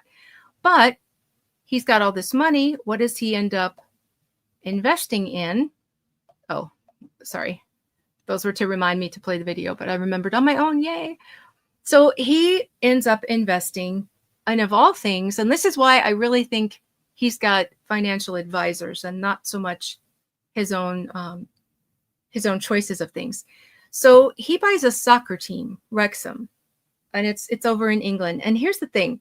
It was a really cheap sale. It was only $2.5 million.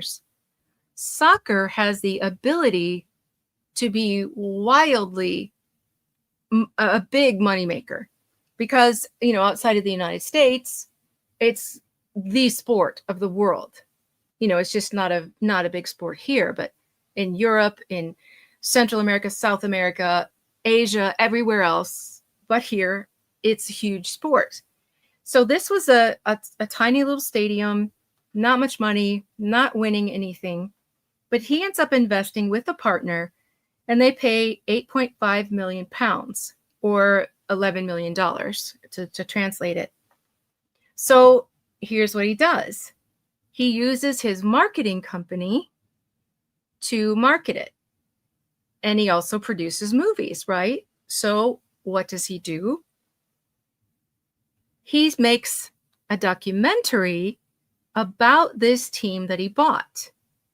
So what I describe his type of money making is like a terrarium. So when you start with the terrarium, first you got to invest. But once you get it settled, you close that lid. You don't have to do anything. The water that's in it is going to be drunk. It's going to evaporate. It's going to form condensation, and it's going to come back down. You can keep this for years. Never open it, never water it, never do anything to it. It's just a cycle. And I feel like this is kind of what he's doing. So when he owns something, he doesn't have to pay someone else for the marketing. He doesn't have to pay someone else to be the spokesperson. He doesn't have to pay someone else to make the documentary. He uses all of his businesses so that any money going out isn't going out. It's coming back to him. He pays himself for advertising. He pays his marketing to make stuff and, to make these movies. And then he's got these deals with Netflix and Disney and Hulu. And it all comes back to him so that the money's never leaving. But here's the thing.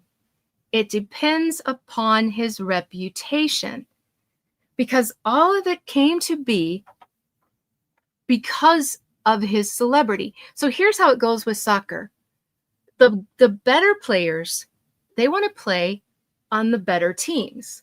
If you're going to get a good player to play in a low-level team, there's got to be some incentive. So what's the incentive here? Ryan. So with his celebrity, the ticket sales have gone crazy because he tries to go to as many games as he can. So he shows up, people are going to see him. And also he did invest quite a bit of money into this. He expanded the stadium. He got better players. And for the players to come, like I said, they don't want to play on some little tiny losing team. But if they get a chance to be in a documentary that's going to be shown all over the world, they're going to take it because they're going to get to be well known.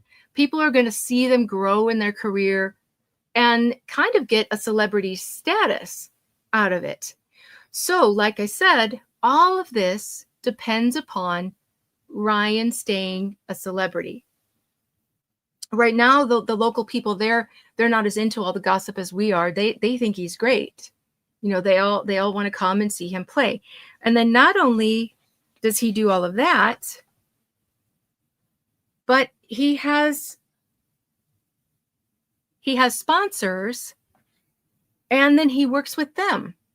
So, like, for example, he has Vistaprint is one of the sponsors.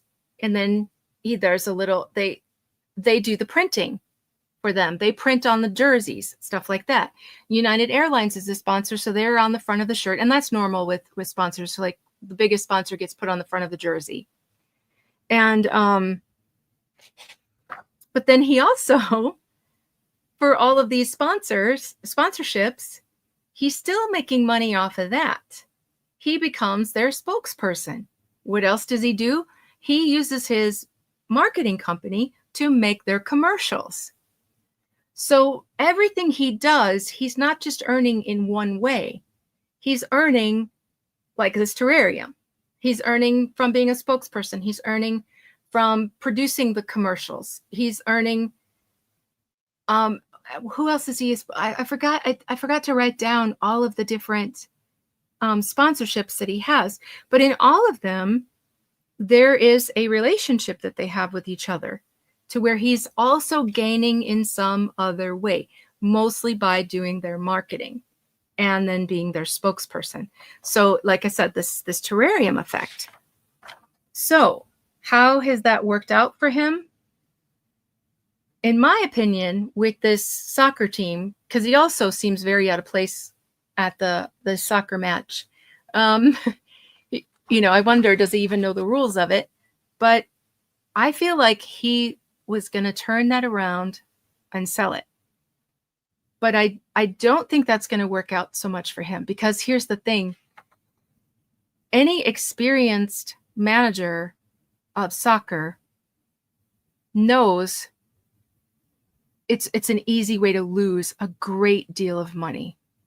So if Ryan leaves, what's going to happen to this team? It's not just a matter of money. If that's all it were, some rich guy a long time ago would have come and for only $2.5 million buy a soccer team. That would have been very easy to do. But now it's worth so much more because of what he's done to it, but not just what he's done to it. It's because he's there. And it's because he's making money off of a lot of things that cost this team, that cost most teams a lot of money. So whereas other people would have to pay for all this, he pays himself, so it's worth it to him. But for someone to come in and buy it, they've got to pay all that money out. So it's not that great of a deal to them as it is to him. And then, like I said, if he leaves, there's the draw of people coming to the stadium, which is one of the big things. The ticket sales have gone crazy because people want to come and see the celebrity there. So I feel like in my opinion, I think he wanted to turn around and do what he did with Mint Mobile and with Aviation Gin, but I don't think that's working out so well. So what ended up happening is just this year, a big company called the Allen family, they just bought a huge share. And so now that brings the worth of this team that he paid $2.5 million for, spent $11 million to improve, meanwhile making money in every way he could. Now it's worth $100 million. But is someone going to come along and pay $100 million if it means Ryan's gone and not the owner anymore? I don't think so. I think it, and the other part of it is they were at the very bottom.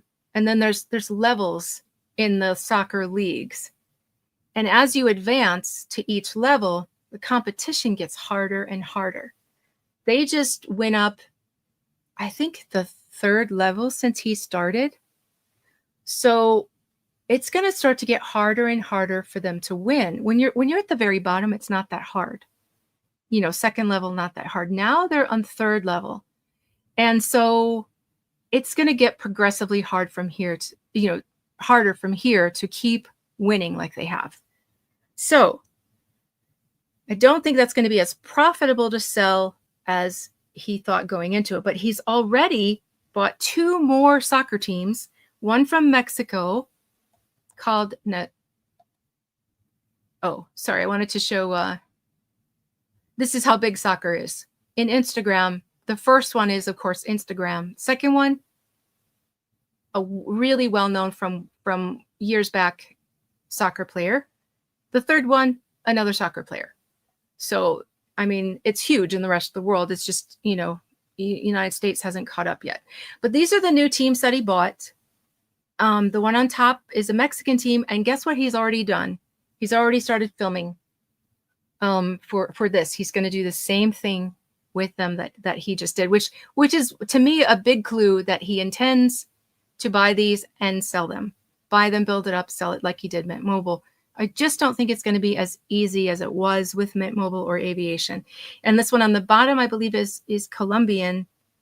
And it's not in film yet, but I think it's his newest purchase. So I'm sure that that's what he's planning to do. I'm sorry, this is taking really long. I'm talking too much. Then he decided to buy a team on Formula One. This is a Netflix series that's I think it's in season 6 now. and it's just done very, very well. And I think this is probably what inspired him to do the same. So he buys a team called Alpine. Now, another big thing with these can be money pits. The amount of this isn't like soccer. The amount of money that you have to put into your team on Formula One is outrageous. Most of the teams are sponsored by the car maker themselves. So you'll have Ferrari, you'll have Mercedes. And so it's worth it to them because it's their own cars. And so, they want that out there. But when you're not sponsored by a specific car, and his team used to be Renault, but now it's called Alpine. It is not sponsored by a specific car. They have to come up with their own sponsors. And it gets harder and harder. Each one of these cars, outrageous. You wouldn't believe the price of each tire. And the tires just get changed over and over in one race. It's the driver's salaries you have to pay are humongous. You have to be constantly in research and development to keep up with the latest technology of these cars so that they can stay the fastest. There's so much competition, and you really put a huge amount of money. This might be his worst decision. This might end up being a money pit. Because the chances of this like beating the mainstream, like the Red Bull team and the car sponsored ones, it's a pretty, I feel like this one might be his money pit. It might have been where he went a little too far. But yeah, I've got talking a little too long on all of these. But anyway, as I said, all of this stuff, it's really based on his reputation and him staying famous and him staying likable. Because another reason these people liked him having it is that he does have a huge, even when he wasn't doing successful in Hollywood, he had a huge social media following. And that's what he was really good at. And that's what these people like. They want you to have that so that you can promote, and it does really well. Well, what's happening right now, as him and Blake are both bleeding followers. So he's already becoming less, what's the word I want to say? Just not less desirable in a marketing standpoint. So when it comes, oh, hey, Nirvana, thank you so much. Thank you, Nirvana. You're so good to me. So really good to me. This is one of my long time subscribers from, I don't know, when I had a few hundred subscribers way back when. But so if he continues to lose his reputation, he's not going to be so valuable for what he's good at. All this promotion, it all hinges. That's why I say it's a house of cards, because it's all about his reputation, his ability to be a spokesperson, his ability to market himself, to market these products. And then, with that whole terrarium style, when one, like you break your terrarium or you lose the lid, the whole thing is going to dry up and die. So this is what will happen if he loses his reputation. And right now he's stretched so thin because he's invested in all of these things. And the latest thing that just happened, and this was huge, Travis, Taylor's boyfriend, just unfollowed him because Taylor Swift just got, there's rumors that Taylor either has been or will be soon subpoenaed to have a deposition taken. So this has put her in a really nasty thing. What else is that Taylor is also, unfortunately, bleeding followers on her Instagram too, just because of the association with Blake. I'm not one that follows many celebrities or anything. I do follow Taylor. I haven't unfollowed her yet because she hasn't spoken either way. Like, she never came out and supported Blake. So I wanted to wait until I saw what she was going to do. And so far she's done nothing to support her. And now this is a big deal. So, but I know a lot of people feel like she was involved, and so they unfollowed her anyway. But anyway, stop drifting. So with this, this is, I feel like, going to change a lot of things. Once someone out there, big name like that. So in addition to all of these things, he also has invested in Wealth Simple. It's this is a Canadian online investment management service, and he owns this with Drake and Michael J. Fox and a couple other names I didn't know. But it's a investment company. This one as well. This is a financial technology company that serves Fortune 500 clients. And then there's a couple others, 1Password and Homage. I don't know what those companies are, but the point is he's spread so thin, and if his reputation keeps dying, it could collapse like a house of cards. It really could. So let me see. Yeah, like I said, if one part goes wrong, that's it. And karma is not one of my belief systems. I'm not Buddhist, but I do believe in consequences for your actions and reaping what you sow. So the reaping may or may not be a loss of the dirty wealth. There's a lot of awful people that keep their wealth. But what about like happiness, like true happiness and contentment and, peace, inner peace? And, that stuff can't be bought.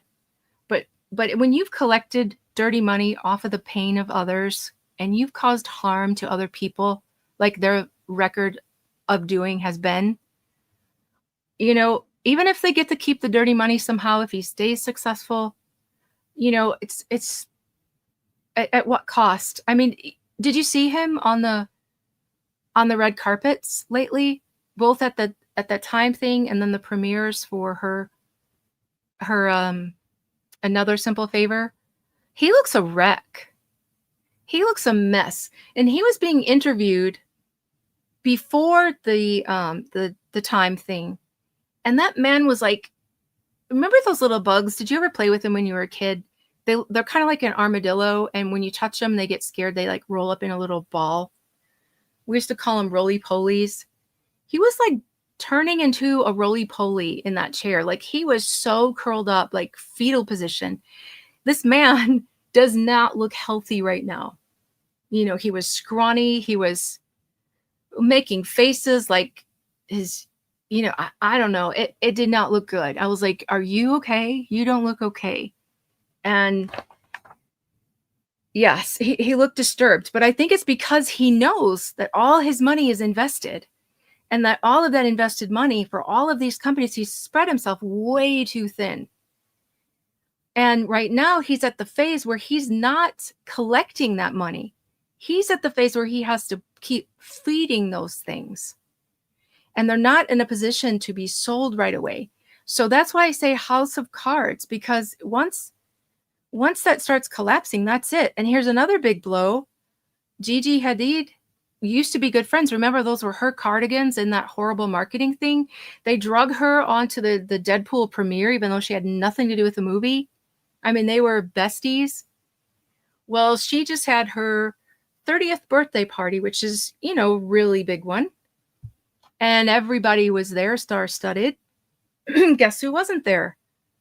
Blake. And she was with Ryan at his game, but I've never seen her there before. He goes there all the time, never seen her there before. And so a lot of people were thinking it might have been to like look like, oh, I meant to be here. It's not that I wasn't invited, because I heard Taylor Swift was there. It's like, it's the whole crowd she used to always be with. So that was another blow. And then that got noticed as well, that she wasn't there, which I think she knew that was going to be noticed. And I think it's why she went to that game. Sorry, talking too long. So all of these things happening as they chip further and further away at their reputations, it's going to have its effect on all of these businesses that he's just invested millions and millions of dollars in. So, out of all of the bleeding, and they've already bled out millions of followers on Instagram alone, but this one follow, I feel like, is the follow heard round the world. Like, this probably hurt more than those millions, because this one got the most attention, And I think more people, especially if they lose the Swifties, because Taylor's got a mountain of followers. And I think a lot of them are the ones who followed Blake and Ryan because they were friends. So, if this signals to the Swifties and they all unfollow, it's going to be massive. But, more and more as they make more and more mistakes, in spite of all this PR they're paying for, people are catching on to these shenanigans and backing off of this couple, coming to their senses, seeing things for what they really are. And hopefully it will stay that way until they are finally just fizzled out. But here's my, I normally make my thumbnails myself with Photoshop, and I thought I tried Chat GPT, and I put the request in there 3 days ago, and they could not come up with it.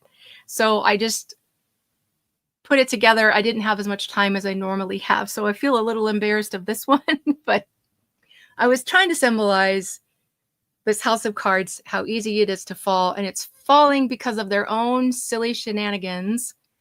And then I was, trying to portray Blake. Did you guys see this? She posted this with her feet up on this guy, and it's just so tacky. So I put her there, dreaming of Justin, because her husband is over here being a goofball. And anyway, that's what I tried to portray. And so anyway, this one, I've been working on this one in the background for a couple of weeks, and I finally got it finished. But why they could lose everything, it's a house of cards. And there's some new filings that I'm going to try to get to really soon.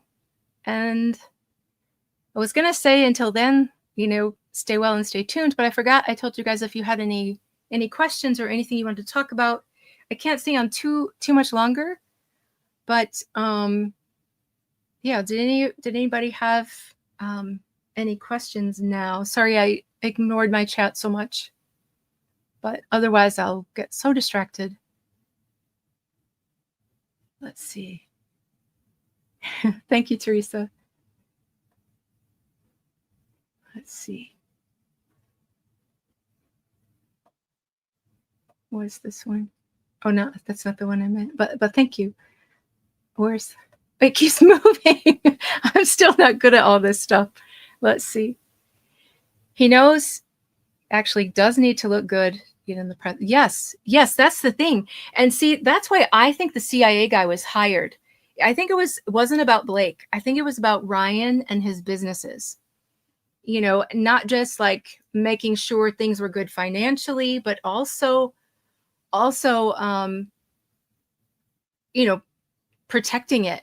I think he's probably a little bit desperate, and that's why we saw him curling up into a roly-poly, because he's just dying. He doesn't know what to do, because it's really true. All of those businesses succeed because of his celebrity. So if he loses that, he's going to start to lose everything. And if he loses that, then his businesses are worthless to try to sell. He'll never get that money back out. And it seems like with all of the things that he's invested into right now, I feel like he unwisely put all of his money in it, which you should never invest more than half of your wealth, and even half is a lot. Businesses usually won't sell you more than a 24% share if they don't want you to have any control, or maybe 25%. But, because they don't want you to take control of it. So, 25% is probably a better margin to only invest that much of your wealth at one time. But he looks spread pretty thin. Oh my goodness. Nirvana. Thank you. You almost make me cry. Thank you so much. So Colonel, yes. Wait, it's beginning to come out. Oh, I didn't realize what you said. Oh, about the Middle Ages. Oh, I didn't see that. I was trying to find the one. There was one. Where to go?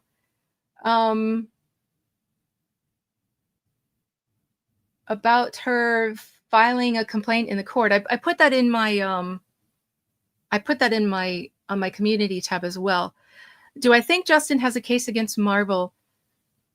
I'm not sure, that he's actually, because they're not named in anything. I don't think that it was ever the intention to go after Marvel. I think part of the collection of evidence could be to see if there was a case, but I think most of all, it's about collecting evidence of what I almost called them Justin, of what Ryan and Blake, how long they had this bad plan, going on, because proving malice is very, very hard. And it's not just like, oh, you did something mean, but it's like, you knew something wasn't true, or you acted in reckless disregard. Like the truth was there, but you didn't try to find it.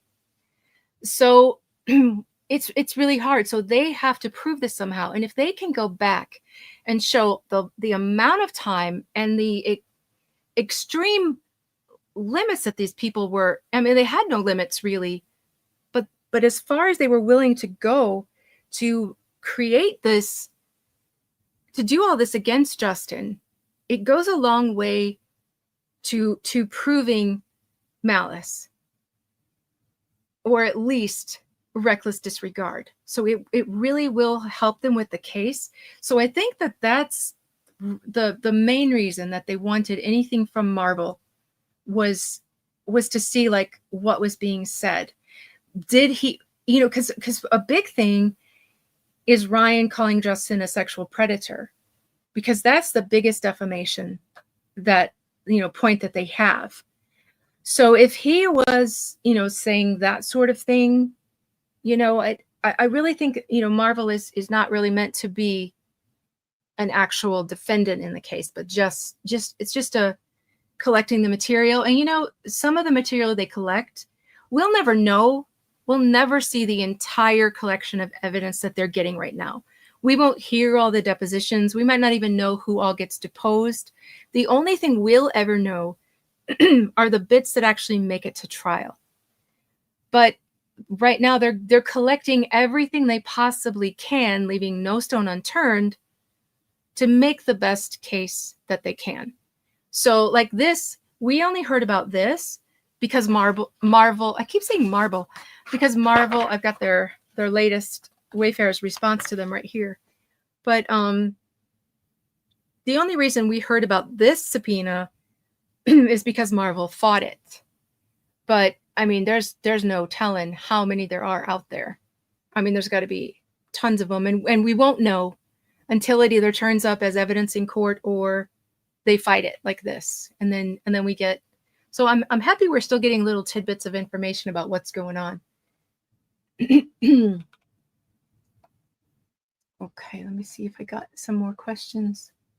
Can someone send Anita's theory? I think I put a link.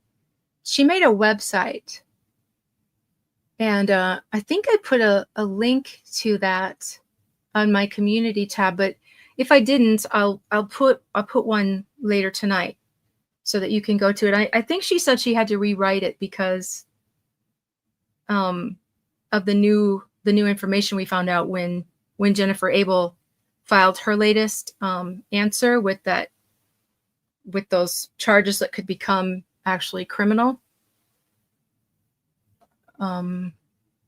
Yeah, Taylor, someone. Yeah, and I have to say, some of the people who supported Blake early on, I can't blame them because I did too.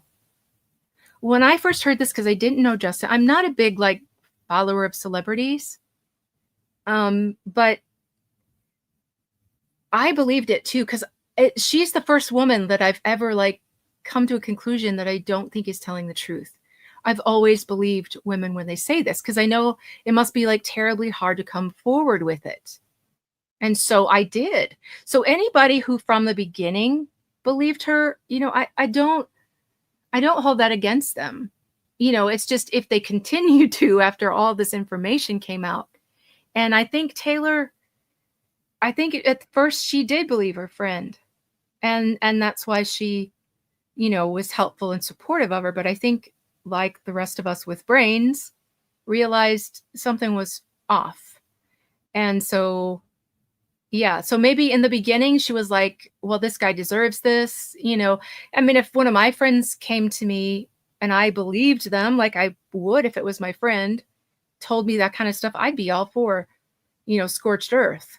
So I'm not going to hold that against people, you know, from the beginning. It's just if they're still there going, believe women while they attack every other woman but Blake, you know, then I have no compassion for them at all.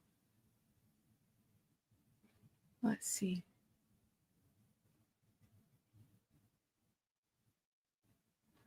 Actually he did.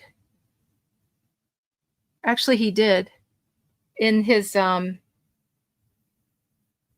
the last memorandum for the motion to dismiss, where he was fighting their motion to dismiss. They gave some more details. But you have to remember, until they get leave to file an amended complaint, they can't bring in new evidence. He wanted to, but they can't do that. I know that Blake did, or was it Ryan? I can't remember now. But you're not supposed to do that when you're going back and forth in these motions to dismiss. They're supposed to solely be based on the accusations in the complaints that have already been filed in the court. So it will take a new amended complaint to put those. But here's the thing. Justin's legal team is playing so smart. They have not given much away at all. Like, they did not file motions to dismiss, and some people mistook that for being well, you know what, no dates or times, there's no problem with that. They'll have people deposed and there'll be witnesses in the trial, so it's not even an issue, because it was said. But so here's the thing. The motions to dismiss, they're almost never granted. The only one that stands a chance at all, and I really hope it doesn't get it either, is the New York Times. Everybody in every lawsuit files a motion to dismiss, and so few are ever taken. So basically, it's a waste of time. And all you do is give the other side your playbook. So, you know, and Justin doesn't want to be dismissed. He wants a trial. Let's see. Yeah, I'll get to that too. He wants a trial. He doesn't want to be dismissed, because that's not good for him. That doesn't get him an apology. That doesn't set the record straight. You know, and also the amended complaint, you know, if he's found a mountain of new evidence, he can keep it to himself and it can come out at trial. You know, so it's actually smart. You know, I know the Blake stands are all like, oh, you know, he doesn't have anything. Oh, he didn't even amend his complaint. Oh, he didn't file a motion to dismiss. That's not, that doesn't mean something bad by any means. It means he is very confident in the case that he has. It's not a sign of weakness. And it also leaves Team Blake not knowing where they're going with that. So let's see. Friedman says that Lively Reynolds are not sending them requested documents. Is there something they can do? Yes. So right now they're still, I forgot what the date is, because there's 3 types of discovery that has deadlines. The first one, when is it? Oh, I have a chart somewhere, but I got this on my screen. So the first deadline still has some time. So they have until that deadline. And some people still don't put it in by the deadline. And then they get what's called a motion to compel. That's a motion filed to the court asking the judge to force them to bring that information. And if they don't, they can end up getting contempt of court and fined. You know, they eventually have to do it. But she can put that off until the deadline. Like, she could turn it in at 11:59, the day of the deadline. So yeah, that's just their dirty trick. But if she doesn't do it by then, they can do the motion to compel. So, and if they can't get the evidence another way, too. But yeah, she can't hold it off forever. So the first deadline is for what's called production of documents. And that's kind of what they've been doing now, like this Marvel thing. It's these kinds of things. And they're also doing depositions now. And then I think the deposition deadline is in August, that they have till August to get those all completed. And then there's the expert discovery. And that's where I would imagine it, like if it's a murder case, it's like the medical examiner. But in a case like this, I think the experts would probably be forensic, the ones who capture data off of phones or devices, things like that. So then that's the final. Yeah, so after all that's done, then there's like a final discovery deadline. And then once they get that, then they start trying to cut the evidence out of the opposing side. And that's called, they file motions in limine. So like they're collecting all this evidence, but once it's all in, Team Justin's going to say, oh, judge, they can't put this evidence in there because it breaks this rule or that rule. And so they try to cut. And then Team Blake's doing the same thing to Team Justin to knock out as much evidence against them as they possibly can, if they can find a rule that eliminates it. So, but yeah, there's still time for her to refuse to comply with it. Yes, I agree. I've heard this is one thing I completely agree with. Ask Two Lawyers. They keep saying that she needs to settle before they do a deposition because, well, we've seen she's not the most truthful person. We've also seen, the way she tells on herself a lot. And, I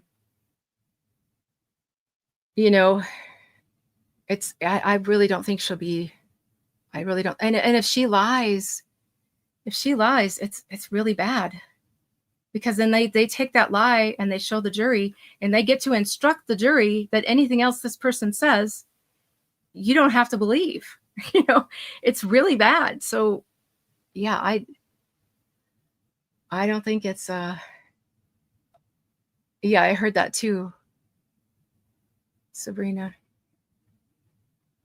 Yeah, and Selena. Yeah, Selena. Yes, I've heard that too. Let's see. All right. Yes, that's what I think. That's what I think. Yeah, because of stuff like this. Because we saw the walls of texts that she was sending Justin. That's where the dragon thing came from. She says she rewrote the scene, and then she wants to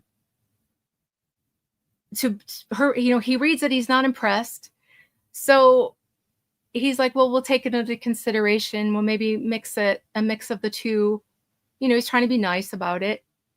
And then then she brings in her dragons and, brings him over to be face to face with the dragons. And then he consents to it, thinking it's hers because that's what she told him. We read her words. And then she goes and says, my husband wrote it. So it's just, yeah, it's stuff like that. It's stuff like that that's not going to make her a very good witness at all. Okay, let's see. Sorry, Bridget, you're in the wrong chat. Lilith. Oh, wait. Is this? Oh, wait. I think I misread that. Because now I see without teeth. Okay. Sorry, Bridget. I thought it was a pro Blake here for a second. Yes, her teeth. That was such a, I mean, she's got to be embarrassed. Wouldn't you be embarrassed? Wouldn't you be embarrassed if you were almost 40 and you said that in the first place, and then the whole world knows that you said that? I would be embarrassed. I would just want to die. Yes. And this is why somebody somewhere has some power to keep Ryan. I mean, now it makes sense because, after Deadpool, it's a completely different career. But from the way back, wasn't that his first movie? It was it was terrible. And yes, Matt Lawrence, who was a much bigger star at the time, the Lawrence brothers, and then the way they described him, he's kind of like a Timu Jim Carrey, when the way he would act like that with that face, but yeah, he wasn't well liked, and still kept a career. I really don't understand. Let's see. I don't have a whole much. Okay, okay. Sorry, Bridget. I misread a comment, and then I realized I had already put your comment up before. That was. Okay, sorry about that. Oh, please forgive me. Yeah, they're going by fast and mixing. So I thought I just misread something. So let's see. Yes, this is an excellent point. This is an excellent point. Yeah, she had her own lawsuit, and hers was not only legit, but it was actually filmed, or at least photographed. I don't know if it was filmed, but I don't know if you guys saw that. It wasn't that long ago. Some guy was next to her taking, getting a picture taken with her, and she's like smiling for the picture. And little does she know, the guy's reaching up under her skirt and grabs her under her skirt. And it's like really sick. Like the picture right before, she's like smiling, she's being nice to her fans, and then he did it. And that's really gross. So yeah, I would think that, like, if you've been through that and then you find out your friend lied about it, you would be mad. So yeah, and here's the thing. Yes, that's why I put that here. Yeah, her antebellum stuff is sick, but I keep trying to click on one and it goes past and I miss it. Oh, about Gigi not being. Yeah, here's the thing. Most celebrity, it's why I don't follow. There's very few that I follow. I follow Post Malone because I like his music, and he puts like his new stuff out before it's released. Like there's little clips of it, and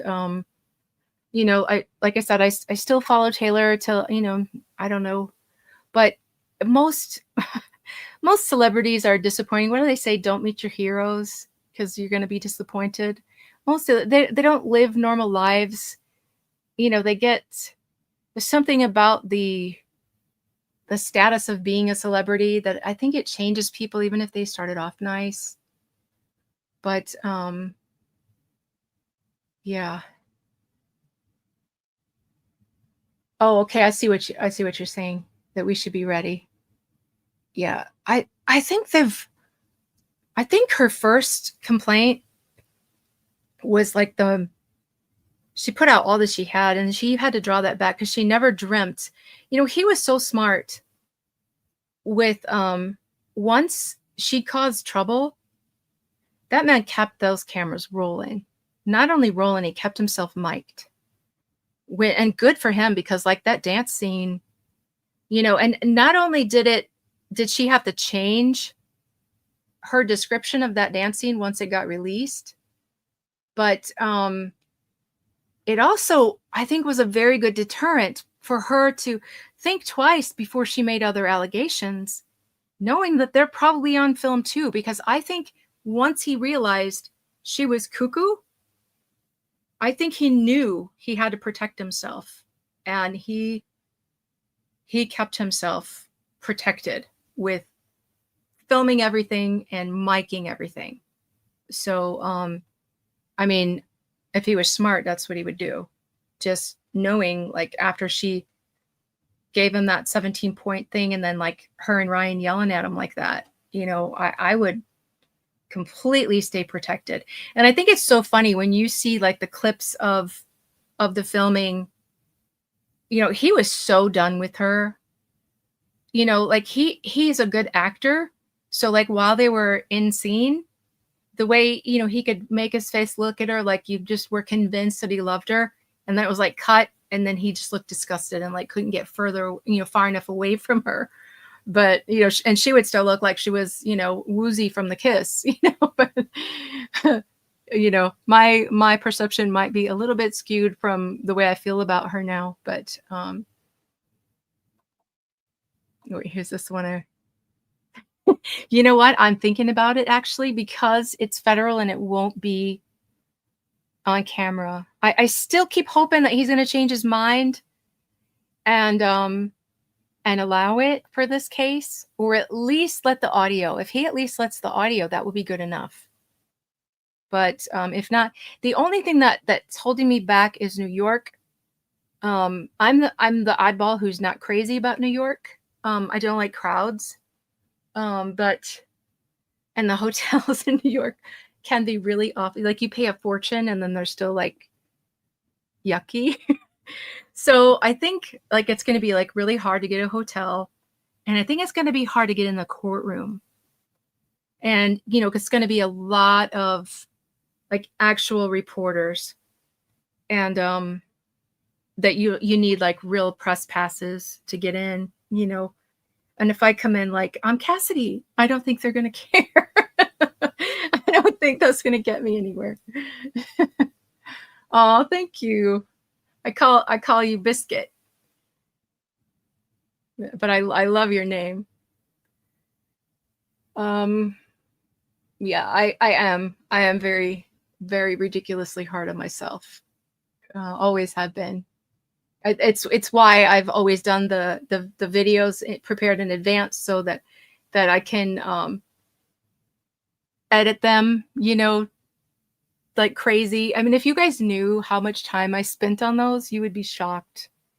Because first I get the documents and I print them, then I study them and I think about them, and then I write a script, and then I record the script, and then I edit the recording, and then I put it on a video maker, and then I add all the slides. And I mean, if I do it in a day, which is rare, it's a day where I started at like 9 and I kept going to like 3 or 5 a.m. You know, it's just ridiculous. So this is much easier, although I did have to do a lot of research for this one, like all the movies and their box office amounts and stuff like that. And then, you know, get all of the covers of the movies and stuff, like the posters. So this one, you know, still was a lot of work, but if I had to record all this and put it on a video, it would have been so much harder. So let's see, what's this? Oh, it's going by too fast. Savages on a loop. Yeah.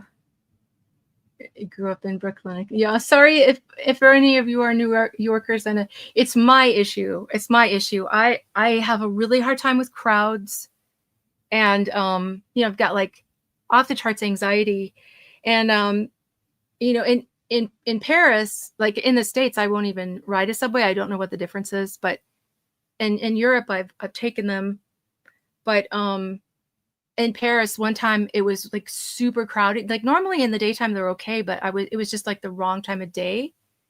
And it was super crowded and I was like mashed against the window, and I just like panic when a stranger touches my body. And you know, on a subway, there's nothing like, I don't think they're trying to do something to me, but I just don't like it. You know, but when you're in a crowded subway, you can't help it. Everybody's packed on everybody and nobody's thinking anything of it. But like literal, it's just like tears streaming down my cheeks, you know? So, I mean, that's my thing. Like any like super crowded event or a city that's crowded all the time, like forget it. No. Yeah. I turned into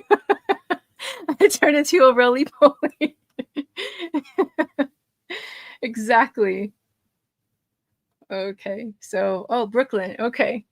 Yeah, I do have relatives in New York, but they're outside the city. So I, you know, usually fly even like flying into the city. I try to fly to the outer airports. Like my favorite one is White Plains. What's it called? But there's another name besides White Plains, but it's actually in Connecticut, like right there in Connecticut. And it's tiny, and that just perfect for me. That there's not bad traffic there. It's just wonderful. I love that one. But oh, you're amazing, Nirvana. So sorry guys, I'm gonna have to call it a night. Yes. And I shouted them out at the beginning, but let me shout them out again we're all in this together. As soon as I find a channel that I like, I try to let you guys know about it. We're not in competition. We are fully together on this. So, and then the independents, like I get sent stuff. Yes, Westchester, that's it. Oops, I got the wrong one again. It keeps moving. Yes, that's the one. That's like my size airport. And my regular airport's Detroit, but it's big, but it's not crowded. So that's nice. Like the New York ones are crazy.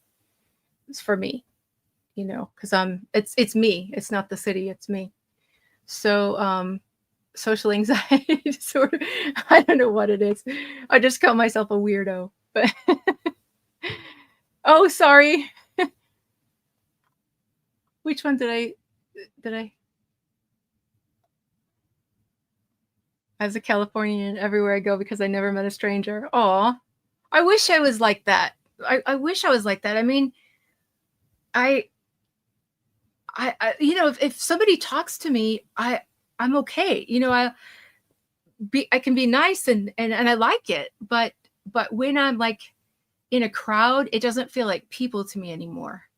It's just like it becomes an entity, of just like unknown. Just never mind. What, I just wrote a chapter for someone's book, and when that comes out, you guys will get to know a lot more about me, and then I think you'll understand. But until that book comes out, you'll just have to, do what I do. Call me a weirdo, because I am. But anyway, I'm going to have to call it a night. Thank you guys so very much. You're so nice. I can't believe so many of you came again and are still here, after 2.5 hours. That's a long one. But thank you guys so very much. And I will see you again soon.